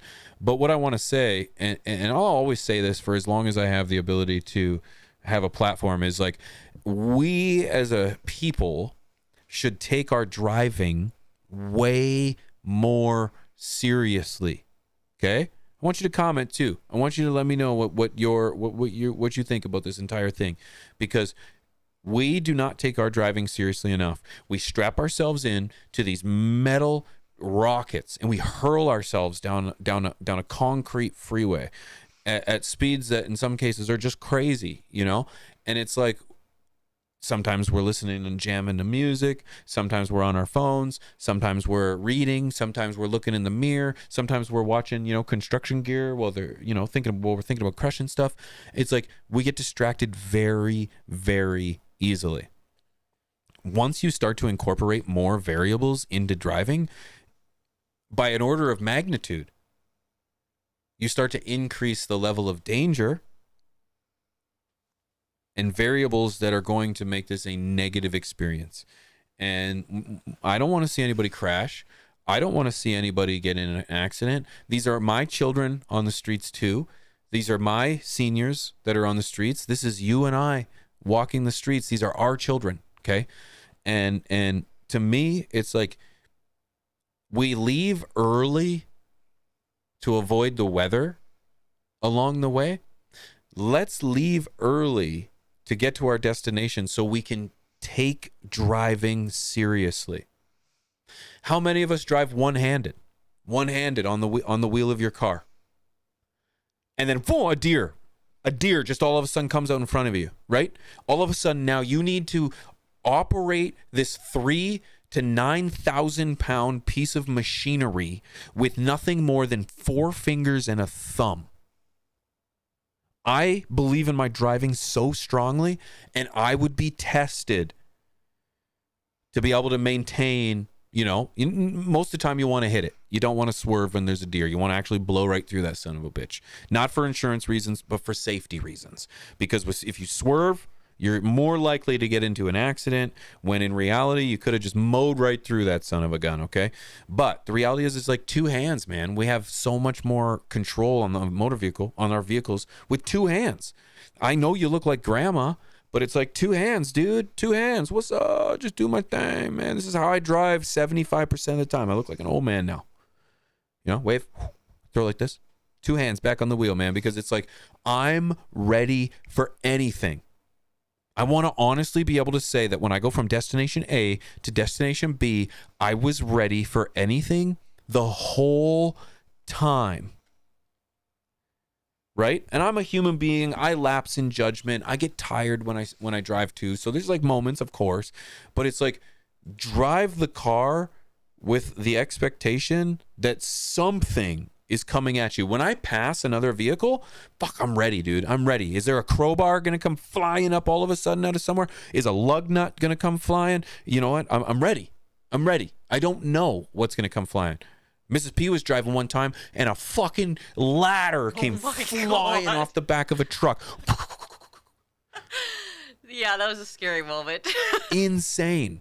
You got to be ready. You have to be ready. Forget about if it's raining outside or if there's snow outside, because at any moment you could hydroplane or you could just lose control, dude. And it feels fucking awesome when you got 2 hands on the wheel and all of a sudden you lose a little bit of traction in your ass end. Your heart goes into your stomach. You know what I'm talking about. You know what I'm talking. And I'm ready, dude. 2 hands are on the wheel. There is nothing better than a feeling of knowing that I got this. I got this. Heart still in stomach, but I got this. So, yeah, just if you're someone who can't tolerate any distractions when you drive, cannabis is maybe not for you. Or there's a level in which you need to understand which is your limit and which isn't. And so I never want to advocate for anybody to break the law.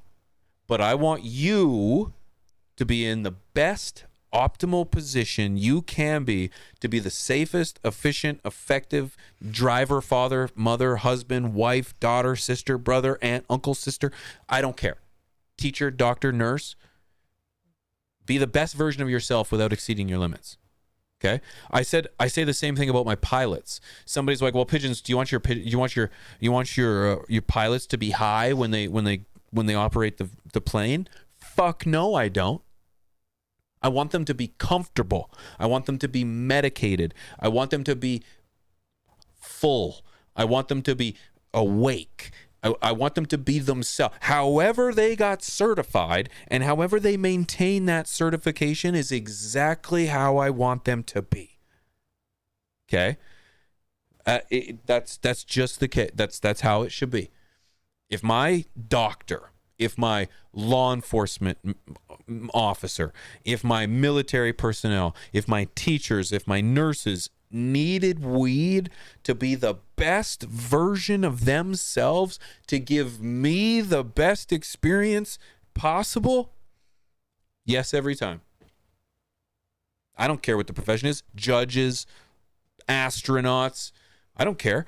Some of the most stressful jobs in the world don't allow you to consume. It's just like, wow. To me, immediately, those are subpar human beings. Yep. Suboptimal. Sorry.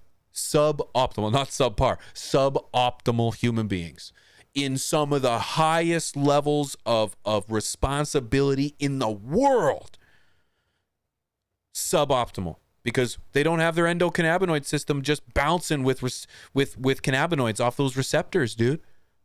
I believe it.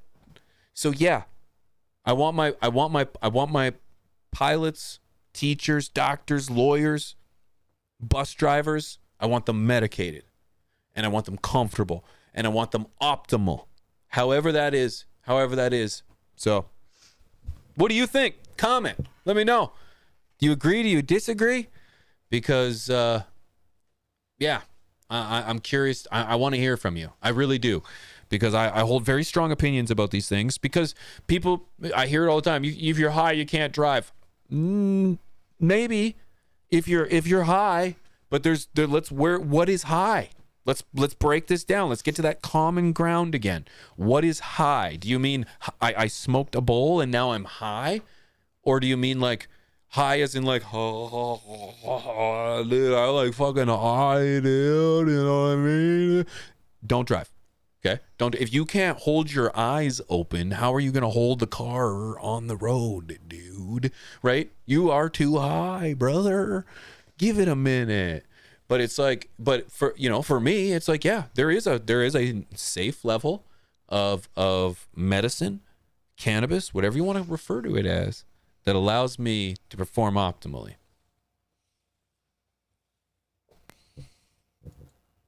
A plane weighs more, is bigger, and holds many peeps at one time. Double A.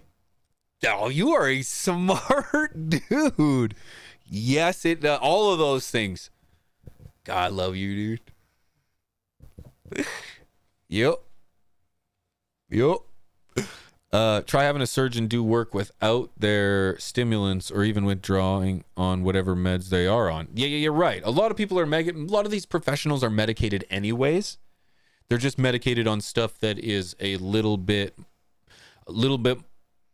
harsher for their systems in all reality. There's Rob Schott right there, my guy. I agree with that. Whatever it takes to be the best version of yourself, Rob. Good to see you, dude. Rob Schott, he's responsible for this beautiful plaque right here. This beautiful plaque here I have. Shout out to you, man. I love you too, P. I used to be way more impaired on pharmaceutical medication that I used to be on Mhm. that was safe to drive. Mhm. There was nothing that told me I couldn't drive. And then I would get places and be like, how the fuck did I get here? Yeah. Oh, I drove for 3 hours. Oh, okay. Don't remember it. I remember it. And it's like, that's Just kidding. acceptable. Just kidding. So, Yeah. No, it is. It's accepted. And that's what's insane. And the same thing about there's a safe level of alcohol. So it's like, well, not for everyone. There's some people that can be 1.0% blood alcohol level, not 0.08, 1.0, and not be intoxicated. Right? So, yeah, it's different for everybody, man. It's different for everybody. But the reality is I want everybody to be safe. I want everybody to know their limits. I just want them to know that, yeah, there are some downsides to this beautiful plant of ours. But if used responsibly, like anything and everything, it's going to have some major benefits for you. And that's why I encourage people to grow their own. Provide for yourself safe, good, quality medication. Cheers, dudes.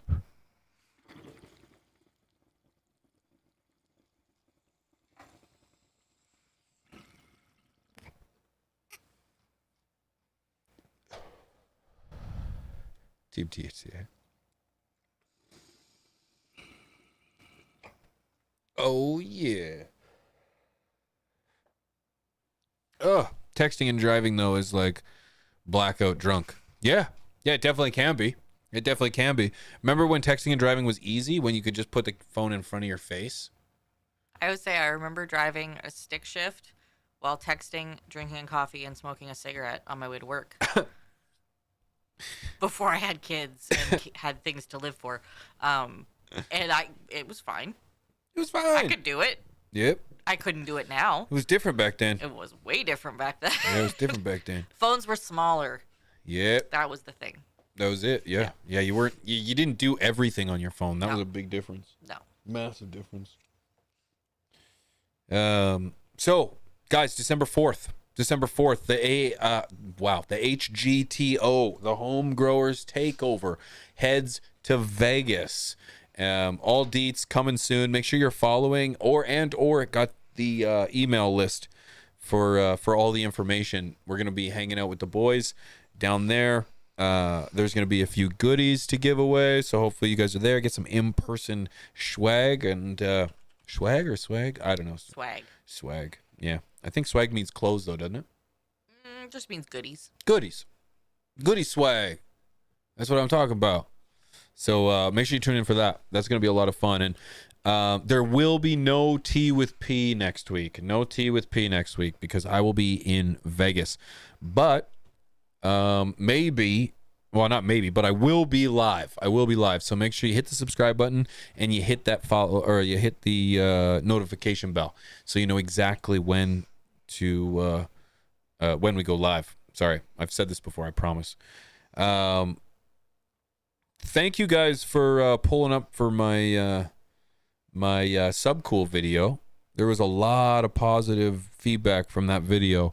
So much so that I've got another, say, documentary style video dropping for this week of another legend in our space that has since passed away. Rest in peace. And I'm really excited for you guys to see it, man. Yeah, no tips yet, or no. What am I trying to say? No teasers. Nope, not yet. No spoilers. No spoilers.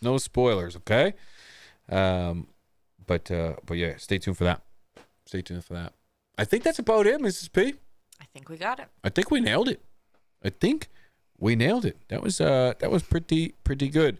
So I'm gonna be inbound for Vegas for next week. I fly in a little bit earlier than everybody else, just because we, for some reason, scheduled it a little bit off. But no, it's because the last time that you went anywhere, we scheduled it so that you flew in the day of, and then your flight got canceled mid-flight, and you ended up showing late. Yeah, no, this one was like for the first day is usually conferences and speeches and stuff, and we don't go to that day. No, I know. There were many reasons though. It was a cheaper flight. It was a I wanted the cheap. I wanted the cheap flight. It was for a direct sure. flight. I wanted the direct flight too. And yeah, getting there so that if there's issues at the airport, then you're still getting there on time. Yeah, that's it. Yep, that's it. So yes, stay tuned for live streams. Stay tuned for some content. I'll be keeping you guys posted the whole time, so you won't miss anything. No WestJet. I have to take WestJet. We don't have many options around here. Yeah, I literally have 2 planes to fly on out here.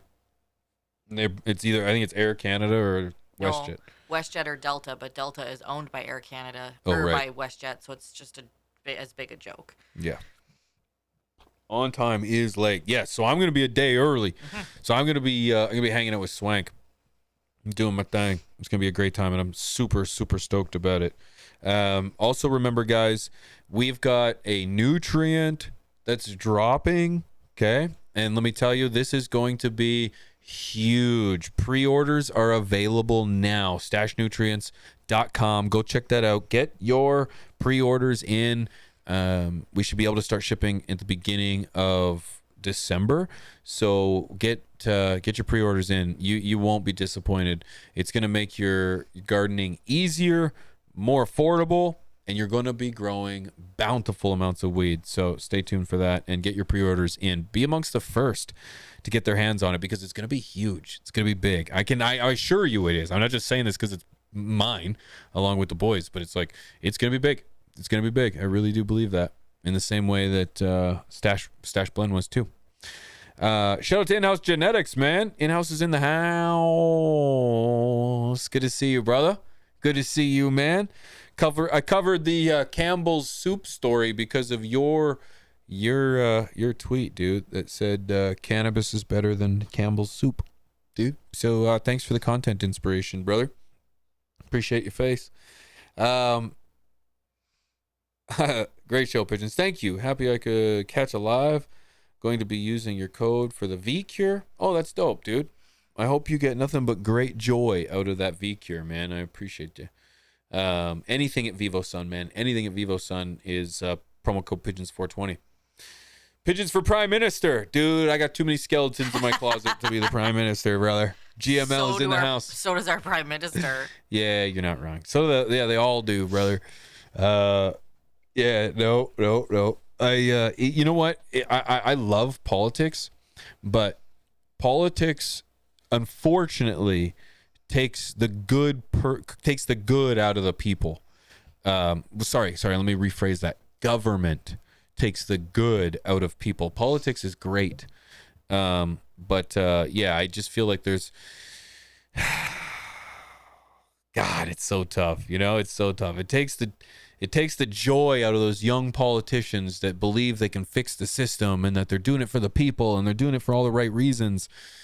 Those politicians do exist. They're just very low-level politicians that you never heard of. They might be your local mayor. It might be your local reeve. It might be your local. MP. MP. It might be your local sheriff. It might be your local. They don't get the credit, the recognition that they deserve. And that's because they haven't been bought and they haven't been corrupted and they haven't been brought into the system, right? That's why it's the same reason. It's like you always have these, like, what you would think of these good politicians that come into system, and then they get the position, right? They get the presidency, and then all of a sudden they get that meeting. They're the prime minister or they're whoever, right? And all of a sudden they get that call or they get that sit down from that governmental body that gives them the rules of the game, right? And then all of a sudden there's a shift. There's a shift where all of a sudden it's not about the people anymore. And there's other operatives and there's other people involved. And that's the scary part, dude. That's the scary part. And that's the part where I feel like that's where we lose good people to government. Man, it's unfortunate. Yeah, it's unfortunate. They all go in with good intentions. They all go in with good intentions. Most go in with good intentions. Yep. Did Pete paint his face as a raven? Inquired minds want to know. Paint his face as a raven? I'm a pigeon, brother. Through and through, my guy. Through and through. Our difference in the life choices, aka politics, are the most divisive. Tribalism affects us as a society. Yeah, tribalism affecting us as a society. Yeah. Our differences in life choices, aka politics, are the most divisive. Tribalism affecting us as society. You know what, my friend?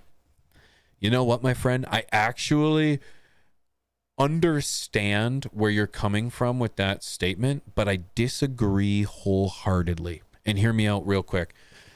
The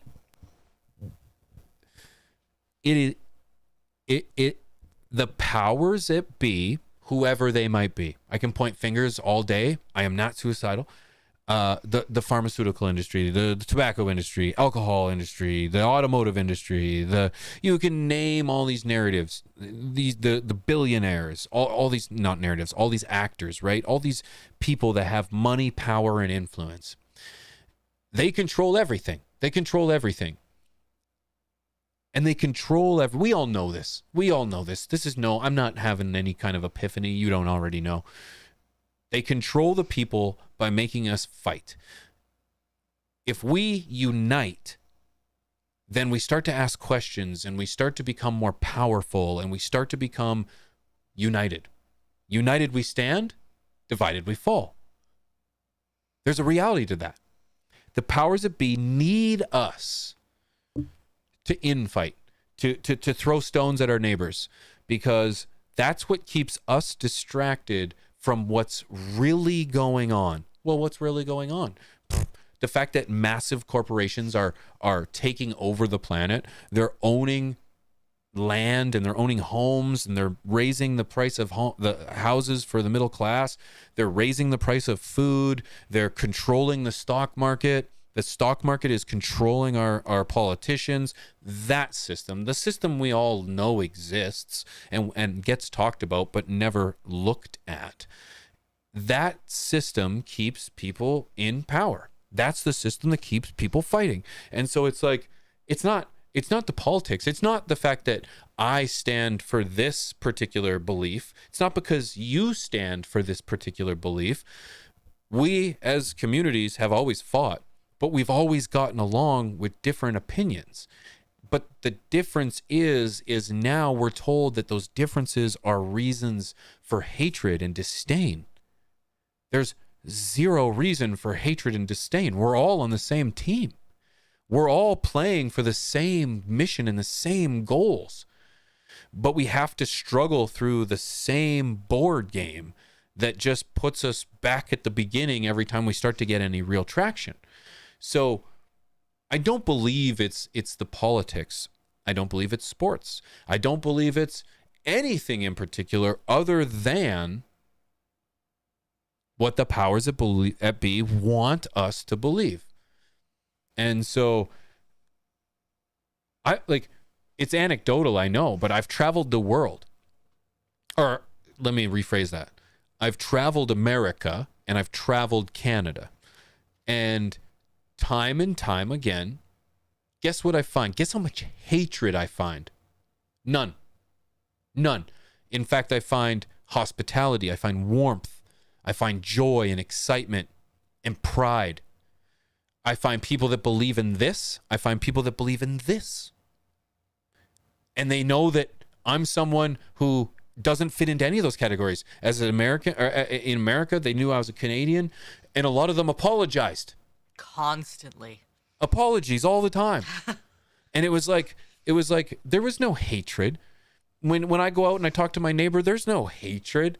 Yeah, of course, there's an anomaly. There is an exception to the rule. Hatred does exist, but it doesn't perpetuate. It doesn't just flourish.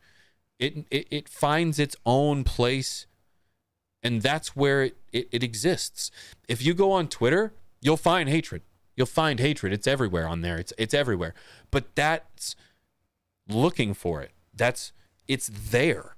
It's just a prime example of if you go on Twitter or X or whatever you call it, and you at Pigeons420, if you look for the good, the good will follow.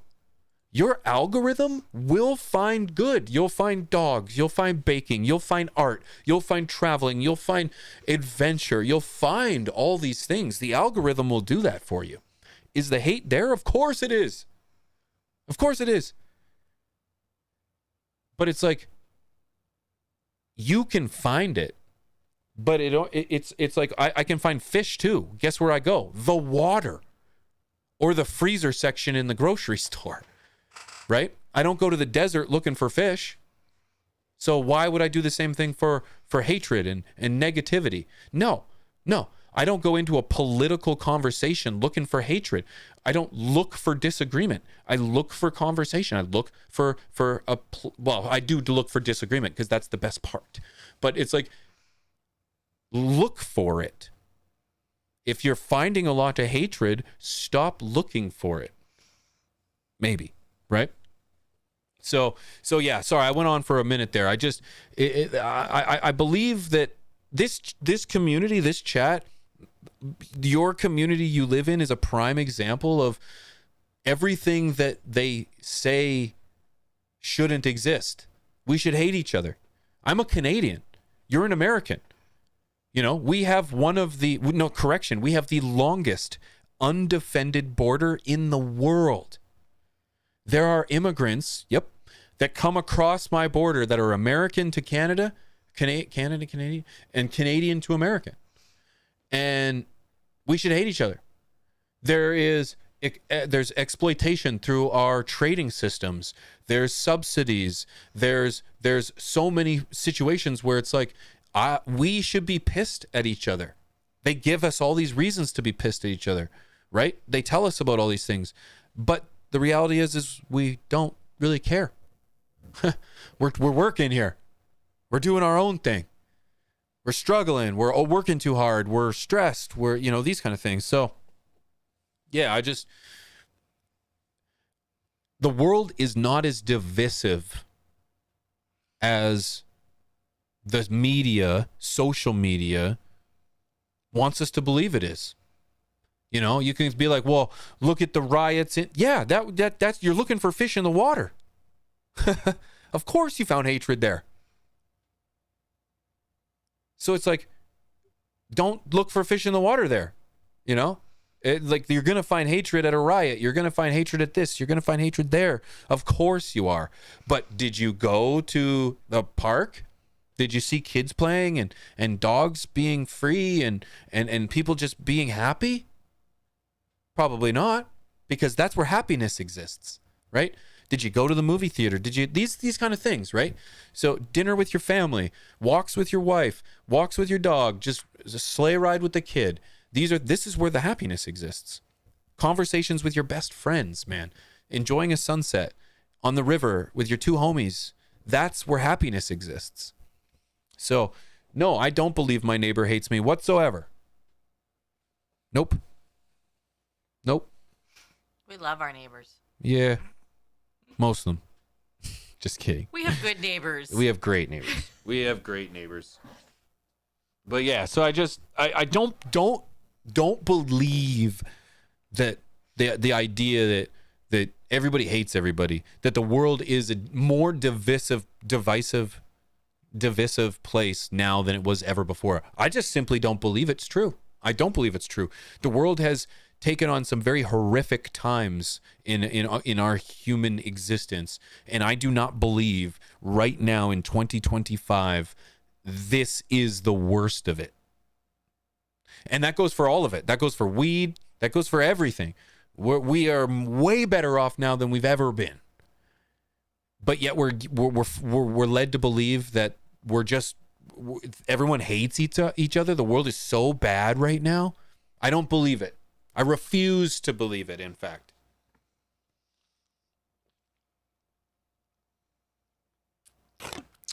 So you guys might have noticed that I'm consuming less alcohol, trying to make some health-wise choices. So Yeah. Where the T is a big giant jug of water and the P is me. So I appreciate you guys, man. I appreciate you guys listening to me, and I appreciate you guys giving me the opportunity to speak my mind. But remember, this is not a one-way conversation. This is a two-way conversation. I want you to be able to talk here. I want you to be able to comment. I want you to be able to participate, because I know people are pissed. I know people are pissed right now because of, and I don't blame you. The comment and where we think politics or our differences are what are pulling us apart.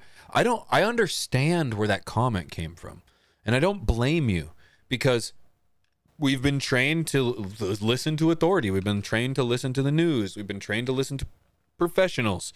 But, you know, they've fucked that. They fucked that, not us.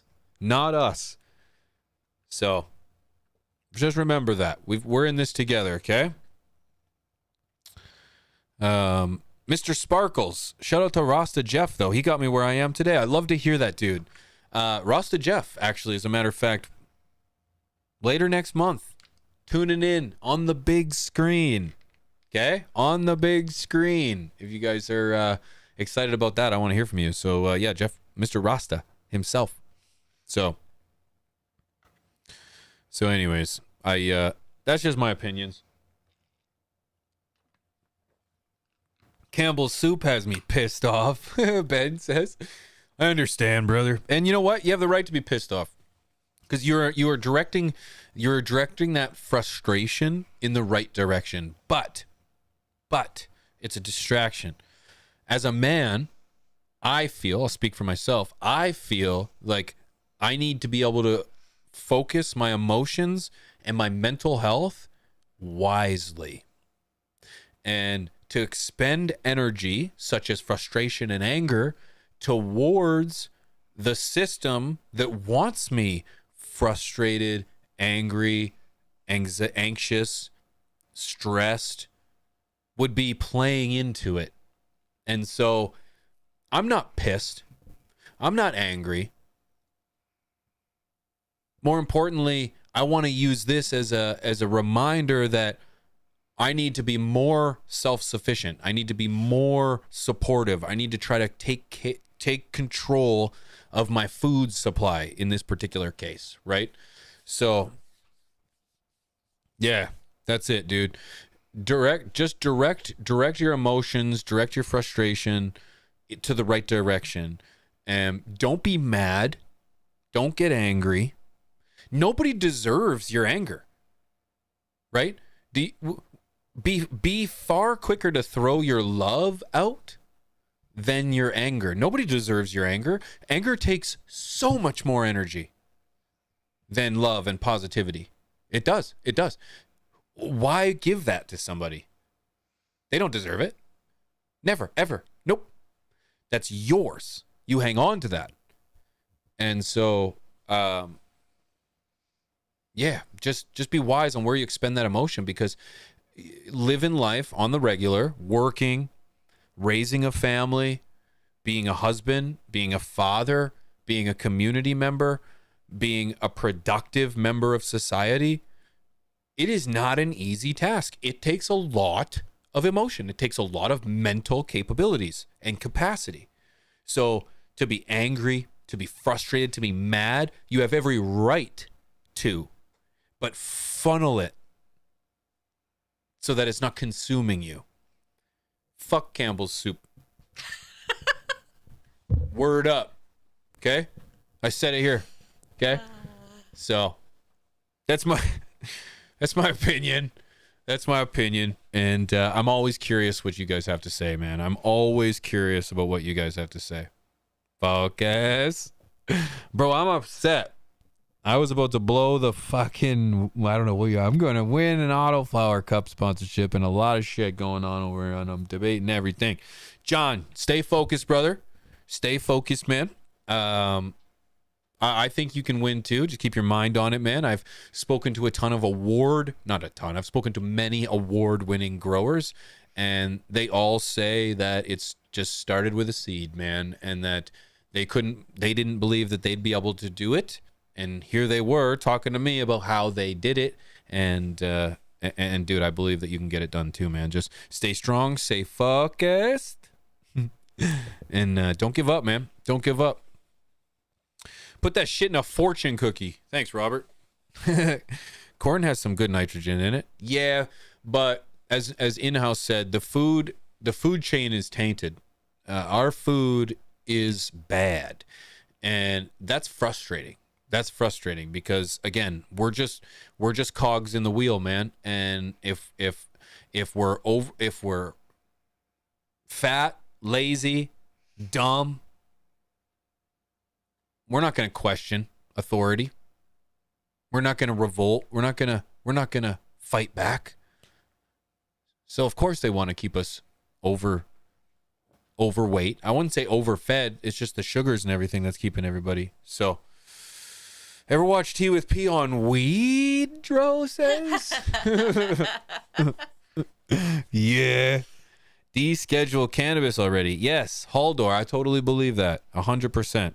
Anxious, working 2 jobs, absorbing negative vibrations all day. Yeah, Rob, 100%. This community is a sleeping giant. You are absolutely right. Yeah, you are absolutely right. And did you know, again, I want to make it very clear that I am not condoning any violence. I will never condone violence. There's no violence in me whatsoever. I'm a much better runner than a fighter. I'm a defender. I'll state it for first and factual, but I do not condone violence. Okay. When I refer to the words as fight, the term fight, I mean to take this to the legislature, to spread awareness, use education, use the internet, use the word of voice to fight back against the prosecution of our plant.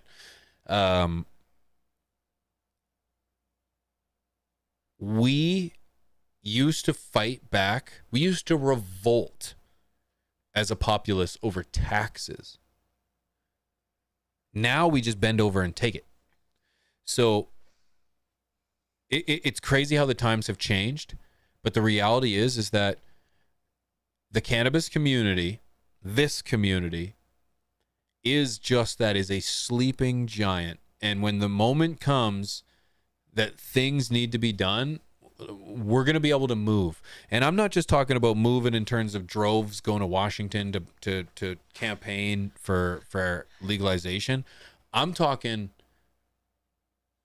the widespread awareness on the internet, the conversation and education that can occur, the deployment of the professionals to push, the education and the conversation in the direction that we need it to. Yeah, I do believe that. So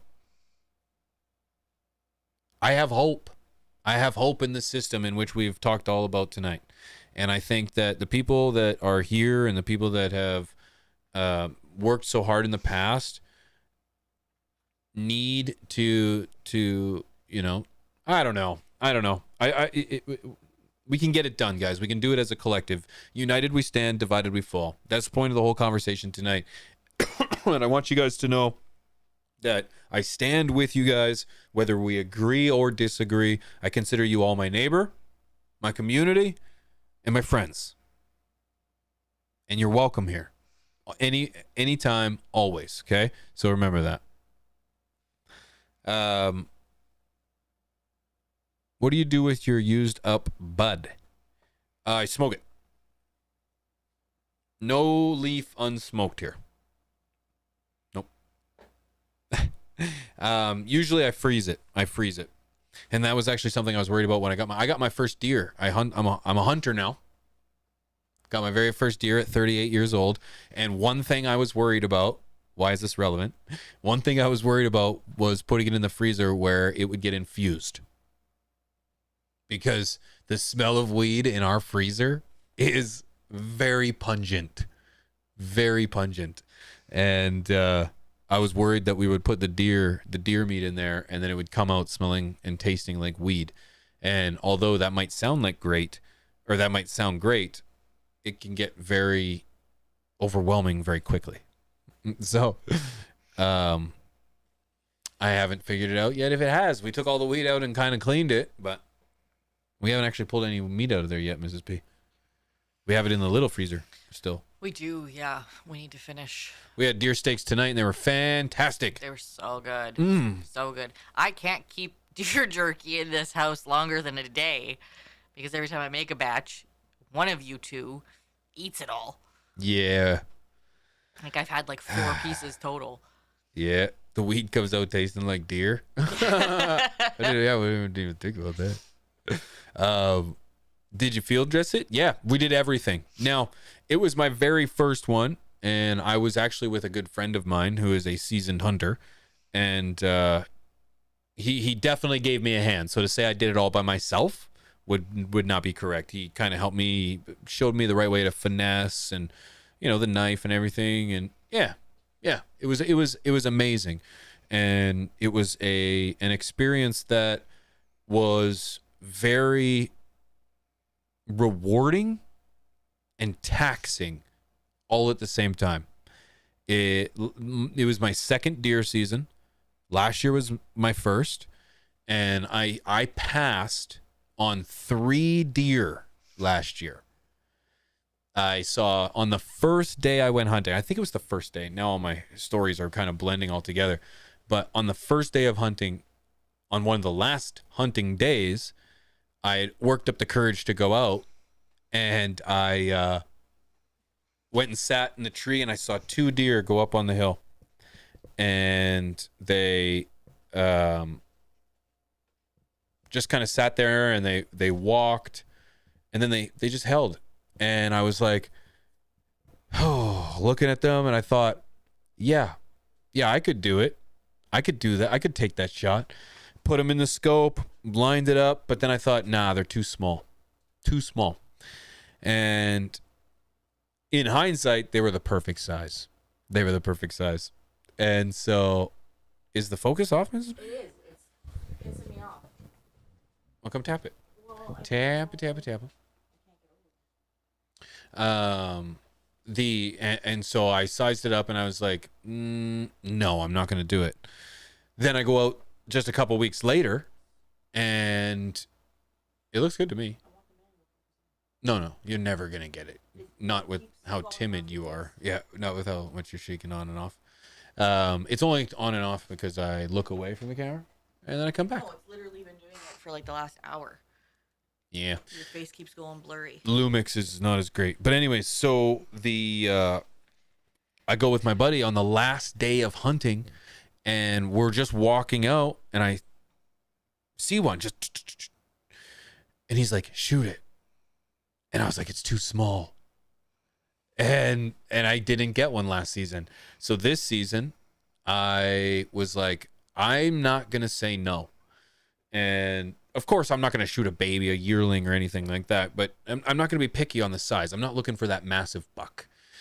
And my buddy took me out, and dude, I'm telling you, we pulled up to the hunting spot.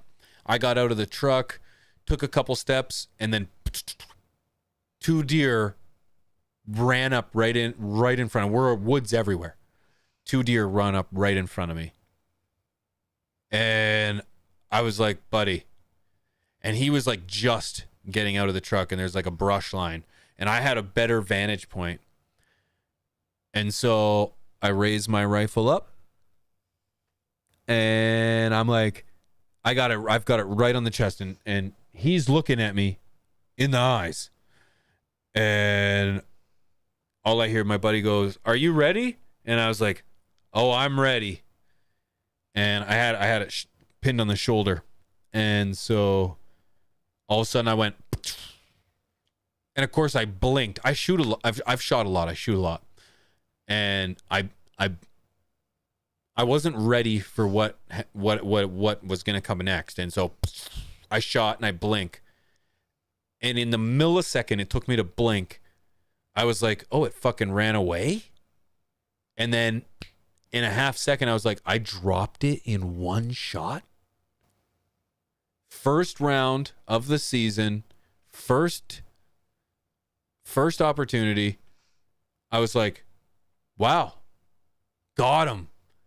And at this point, the other one runs away. And we kind of go look just to make sure that the other one isn't anywhere near, because my buddy was also looking for a deer. And man, I'm telling you, the rush of adrenaline that I had was huge. It was huge. I was so excited. You know, I fired the shot, got the shot, dropped it.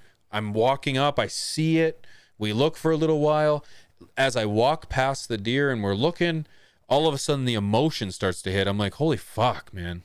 I was like, I just killed an animal on purpose with my bare hands, like with a rifle. And I was like, wow, dude. I'm horrible, dude. And then all I could think about was his homie that ran up with him, and how when I took the shot, my deer dropped, and the other deer, it stood there like, yo, homie, I think we should go. And then finally ran. And so I was just thinking, like, dude, they're brothers, they're homies. You know, all I thought about was me and Rob just galloping through the woods, having like the best time of our lives. And, you know, and like if something like happened like that, I'd be petrified, you know? And so it was quite the feeling, dude. I was like, wow, you know? And so after a minute, my buddy, who's a great dude, he's an indigenous dude, I was like, hey, dude, do you have a cigarette? And he's like, yep.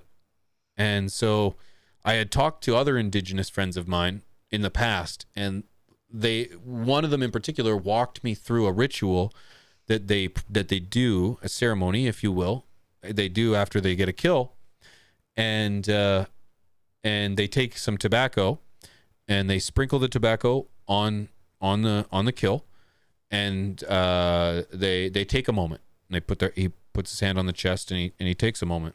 And so I chose to do the same thing. And so I put my hand on his chest, and I thanked him.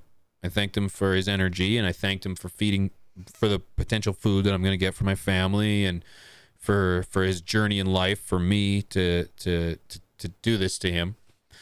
And man, I'm telling you, all of a sudden, you know, it was very emotional. I didn't cry, but it was emotional.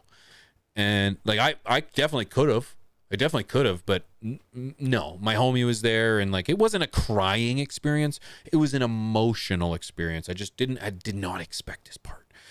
And so then all of a sudden I feel like it was the energy of the deer, of the animal. It was like I started to think about the meat, I started to think about the money I'm going to save, started to think about my family. I'm providing as a man for my family. This is what it was all about, dude. This is really what I wanted to do as a hunter for my family. And so that's when I felt like the wave of energy came over me, where it was like, oh yeah, I got a job to do now, man. Now I got to make this prep it and get it ready for home. And so, yep, I did. And man, Mrs. P and I spent hours, probably like 5 hours ish. Except I told you not to bring it home in the shape of an animal, because I have a hard time with that. I am not a hunter. No. And he brings it home. Whole carcass, just no insides. Fully intact. Just field dressed. But the thing was like, one thing that I came to realize afterwards is that I feel it is irresponsible, and I'm speaking for myself. I'm not going to just I hate pointing fingers, because this is a realization I had to personally have in order to realize. I feel it's irresponsible, ignorant, and I don't know, and ignorant to take meat off the shelf, put it in your grocery cart without any emotion. I feel like you should feel emotion to the food that you're going to eat, because that's what's right. That's what should happen. That's what the whole process involves. I feel like that's why, if that's the case, that's why you don't overhunt. That's why you take what you need. That's why you live from the land. So yeah, it was an incredible experience. And I'm thankful I had it, because it gave me perspective on the fact that I shouldn't just grab meat off the shelf without some kind of understanding that the animal that went through this had a horrible life. Chances are it wasn't just grass-fed, free-range. It was probably commercially grown or raised in a tiny little cell, and it probably lived the worst life that any sentient life should live. And that's not good. That's not good. So yeah, it was a very, very personal and intimate experience I had while I was hunting, and I encourage all men to give it a try. I don't know if it's a female thing. I'm not a woman. I don't know how it goes. I know a lot of women like hunting. Obviously, I've got some friends that hunt. Yeah, no, I know. I just don't know if it's something that all women should do, but I think all men should do it. I really do, because it gives you a sense of pride and a sense of providing for yourself that I think is irreplaceable. And the only reason I don't know about women is because I've never been one, or I haven't been one for a long time. A woman? Yeah. Oh. And so I'm not hip. I'm not hip with it. I'm too sensitive. I would cry.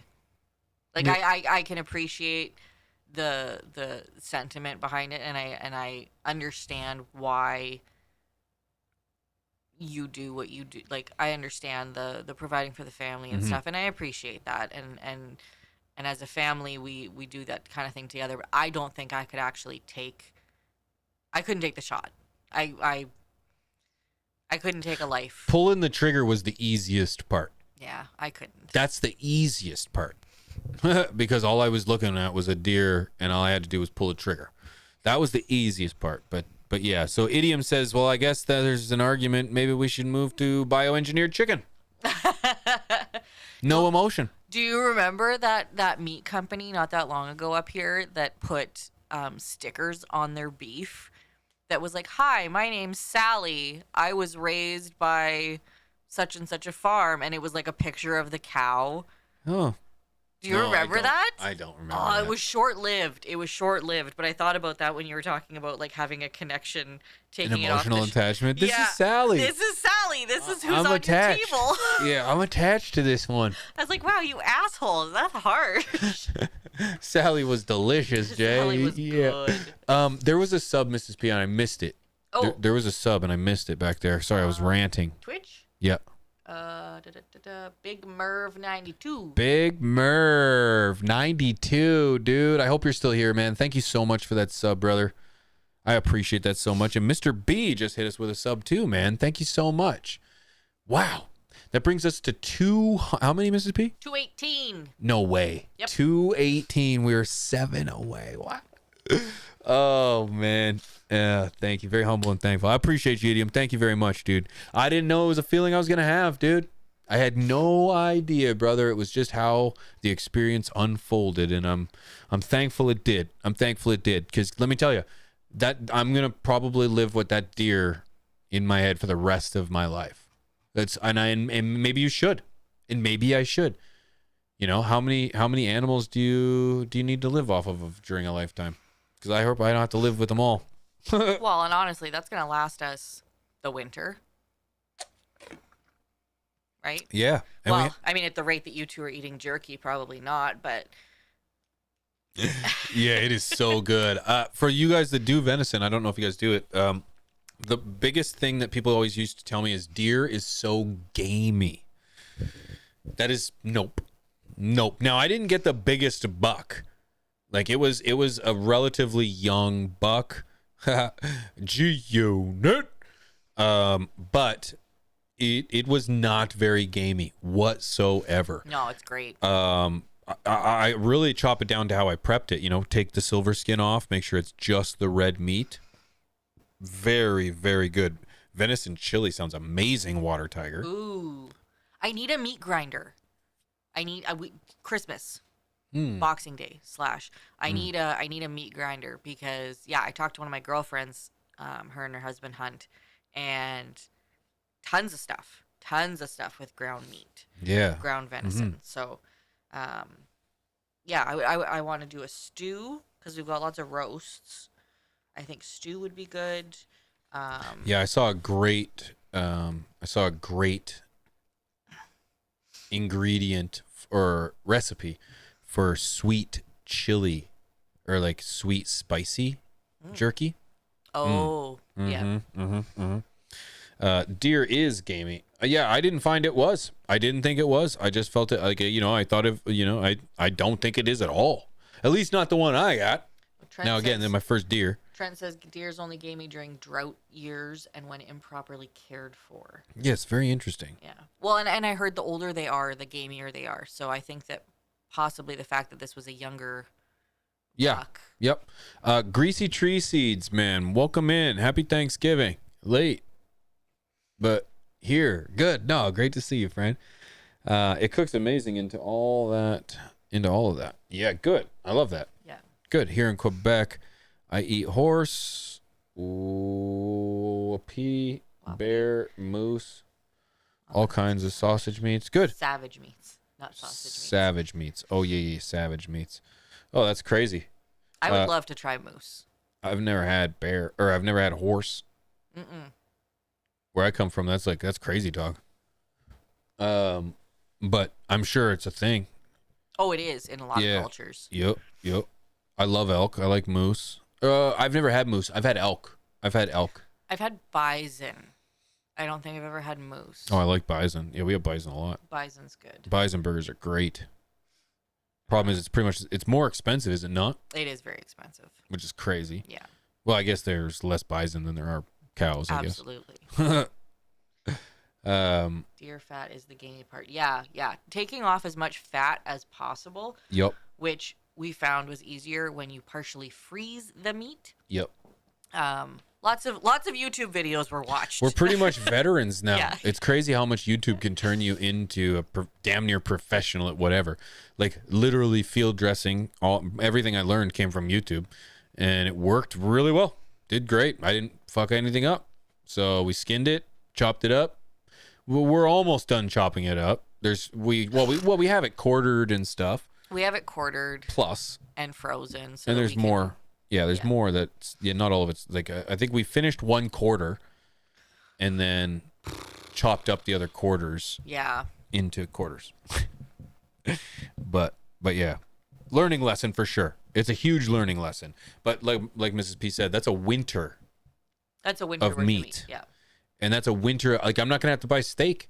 Like I'm not going to have to buy beef. Well, we're going to buy hamburger, but we're not going to have to buy steak. Only because I don't have a grinder. Right. Like if I buy a meat grinder, which I saw some deer hamburgers. Yeah. Can you do that? Is that a thing, friends? Oh yeah. Oh, you can do that. Somebody told me that you're supposed to cut it with like 40% pork though. Oh, I've heard that too. For like sausage, for any ground stuff. I don't know, just fat content, I guess. I don't know. Or mix it with beef 50-50. Yeah. Yeah. And that's so expensive right now. Yeah. Beef is crazy. And I'm looking to save money anywhere I can. I'm trying to save money anywhere I can. Because it's tight everywhere, guys. It's tight everywhere. So, like, trying to take that extra step. Even a tip, too, a healthier tip that also saves you money is splitting your hamburger with black beans. And it tastes fine. Yeah, it tastes great. And it's a good source of fiber as well. And it takes the price off the meat. So you can get your hamburger to last twice as long. And I think a can of black beans was like $1 something. $1.14. $1.14.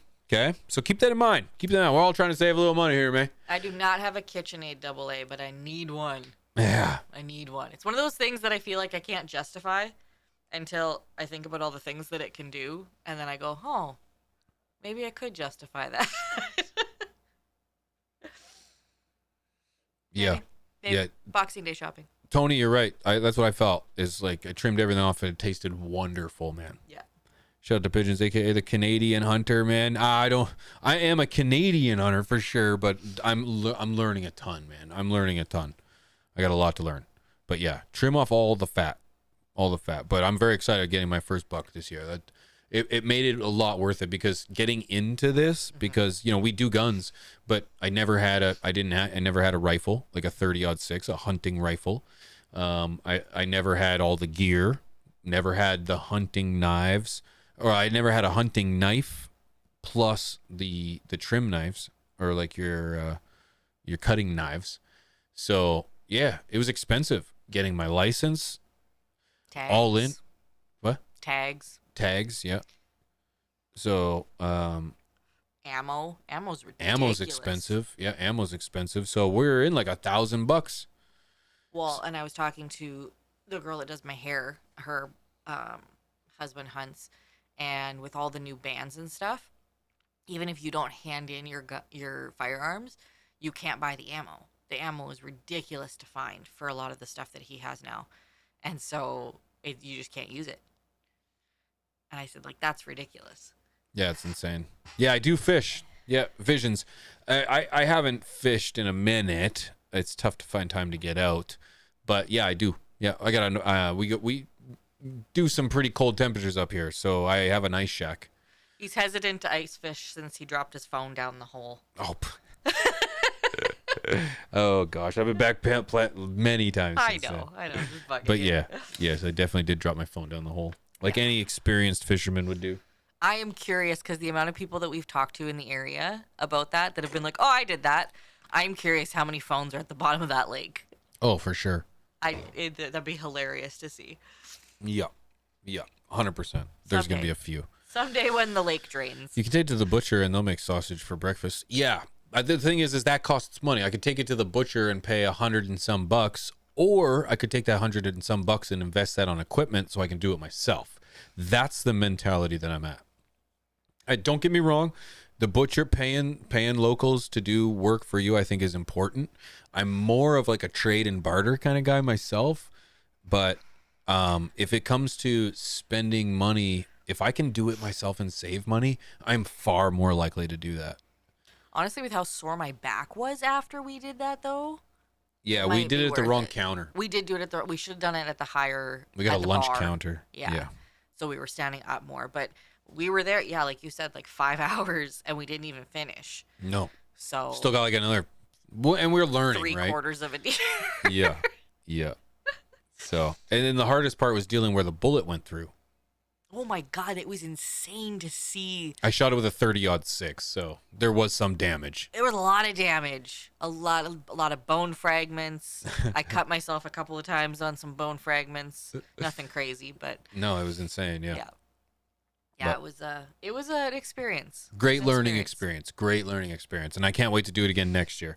Someone was like, "Well, are you gonna get another tag?" I was like, "I got a deer to eat first. Yeah, I gotta see how long this deer takes before I get another one." Yeah, we won't be greedy. We'll get through this. And like, to be honest, we talked about it. We wanted to make sure that we even liked it before we went out and did any more, because maybe we didn't like the deer meat. And oh my God, we love it. It's so good. So good. I can't believe it took me this long to do it. So you won't be missing out, and don't let anyone tell you it's got that gamey taste. If someone prepared you a steak and it has a gamey taste, they didn't prepare it properly. That's the biggest thing. So if you prepare it properly, you will get a great steak, and it is wonderful. So, and I'm a steak dude. I like my steaks. So, yeah. Well, Mrs. P, what do you think? Yeah. Whoa. 2.5 hours? I was to say we went a little long almost. Yeah, that's exactly. Little P was like, "You don't have an interview tonight, so it'll be done early." I was like, "Well, nope. We just tend to talk a lot when there's no interview." Yeah, melt in your mouth, delicious. Yeah, Chris, you know it. Guys, thank you so much for chit-chatting with Mrs. P and I tonight. You guys are absolutely legendary. I appreciate you guys for participating in the conversation. I've got 2 phones here. This is what I've been staring at the whole time. I got Mrs. P's phone and I got my phone. And if there was anything I missed and you want to comment, go ahead and ask now. That's the first of all thing. But you can reach out to me, okay, at Pigeons420 over on Instagram. I would suggest you reach out to me over on Twitter or X and leave a comment and tag me in it so I can see it. My X is pretty small. My Twitter is pretty small, so I'm more likely to see those comments. Fap0, thank you so much. Missed an opportunity for dubs 30 minutes ago. That's funny. Fap0, thank you so much for the sub, man. Thank you for that tier 1, brother. I appreciate you. Thank you for being a part of the crew, man. Welcome to the flock. Thanks to all the gifted memberships today, man. I appreciate you guys. I butt chug 1 gallons every day and 5 gallons. That a boy. Water and heavy, eh? Where do you get those dope shirts? This one I got at Winners. I think a lot of them you get at Winners. It's like TJ Maxx pretty much for Canada. It is. Yeah. They're the same company. Oh, it's the same company. Yeah. Oh. All right. It's TJ Maxx. I specifically looked for this one actually because I was going to a Korn concert and I wanted a shirt that matched, that kind of gave me Korn-esque, and this teddy bear reminded me of the teddy bear on the album of Korn. Was it a teddy bear? I feel like it was not a teddy bear. Yeah, it was. Falling Away from Me? Or no, Follow the Leader? No. It's not a Issues. teddy bear. Issues. Yeah, Issues. It's not a teddy bear though. It's a doll. Oh, a doll. Yeah. Yeah. Okay, a doll. Not a teddy bear. Yeah. Stuffy. Yeah, stuffy. Stuffy. Yeah, stuffy. Yeah, it's not a teddy bear. No, you're right. But yeah, it's not a teddy. Mrs. P is right. But yeah, so I wanted this one, and so I picked it out, and then, dude, I freaking love it. It's got a cool texture to it. It feels like it's like a material. Well, it is a material. It's like satin. Yeah, on the bear. Yeah. It's pretty neato. The only issue that I find with shirts from there is that they shrink. Oh, they shrink so bad. A lot. They shrink so bad. I always tell them, I'm like, get something like 2 sizes too big, because as soon as I wash it, it's going to fit the kid, and the kid's style isn't quite there yet. He doesn't have his dad's style yet. He's still lacking. Thanks for your videos. When I grew, it was all on your content. Nice to see you're still growing. Keep up the great work. Good work. Congrats, you're reaping what you sowed. Dude, Trevor, thank you very much for the kind words, man. I'm glad you found prosperity, and I'm glad you found success in the grow, dude. Appreciate the love, man. Thank you. Still listening while in the garden. Need to water my girls. Love to hear that, Tasty. Getting that work in, dude. Good. My man, thanks, guys. I'm going to go to sleep, and tomorrow's a whole new beginning. I'm still thankful for the sunshine, and I'm still thankful for the rain. John, appreciate you, brother. That's the great way to live, man. Feels great to be able to get up in the morning and feel that way, dude. So good for you, man. Can't wait to check in with you again. Thanks, Miss P. Much love to all of you. Anytime. You guys up there, happy Thanksgiving, guys. Big ups. Thank you, Joanne. I appreciate that. Yo. Thank you for the love. Thank you, Idiom. Hell yeah. Okay, that shirt is pretty cool for sure. Thank you, guys. An attitude for gratitude is the best way to live. That's right, Rob. You're absolutely right. Thanks for joining me tonight, dude. Thank you to everyone, my friends. You guys are absolute legends. Like I said, I'm thankful for our relationship. I'm thankful for this community, and I'm thankful that tonight, out, time and time again, you guys show up, you pull up strong, you comment, you participate, and it makes me smile. So thank you for that, and I hope you guys have a fantastic Thanksgiving week, I guess you can say. Have a great Thanksgiving. It's Thursday. Do you guys have tomorrow off? Yeah, it's Black Friday. Oh, we have tomorrow off too? No. Oh. It's not our Black Friday. Okay. Well, have yourselves a fantastic Thanksgiving weekend. It's Black Friday in America. Be safe. Be safe. Be safe. Because I know your Black Fridays get crazy and they're always in the headlines. So everybody be safe if you're going out shopping. That's right. Be safe. Thanks, Rob. Appreciate you, brother. Dubs tomorrow, faux show, baby. For 2 more nights? Dubs Saturday, Sunday. Yeesh. Guys, thank you so much for being here. Please remember, no tea with P next week, okay? No tea with P next week, but of course we'll be live. No official tea with P next week, okay? Let's just say that. No official tea with P because I'm going to be in Vegas. Thank you guys for giving me this opportunity. Thank you guys for being here while I talked about the nudes, culture, science, health, everything pertaining to this community that has brought us together and this beautiful plant.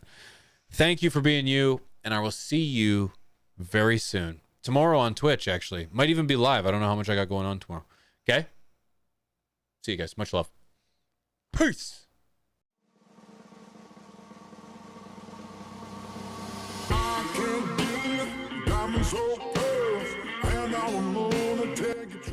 just want to give a huge shout out to my wife too, because she's the shit. Okay, and she didn't just put a gun to my head to tell me to say that as we were rolling to the outro. Okay, I just realized that as an ignorant host, I don't ever say thank you to Mrs. P for producing the show and making it look so damn beautiful. You say thank you to me all the time after we end the show. But no one knows, and it doesn't count unless Nobody it's public needs to affection. know. Okay? Okay? Thank you. Shout out to Mrs. P, because the show wouldn't be what it is without her, man. She gets better and better every single show, and I'm excited to be able to not do this with my wife, but my best friend as well. So shout out to my producer, Mrs. P. Thanks. See you guys. Peace. I can't deal with diamonds or pearls, and I don't wanna take you traveling the world.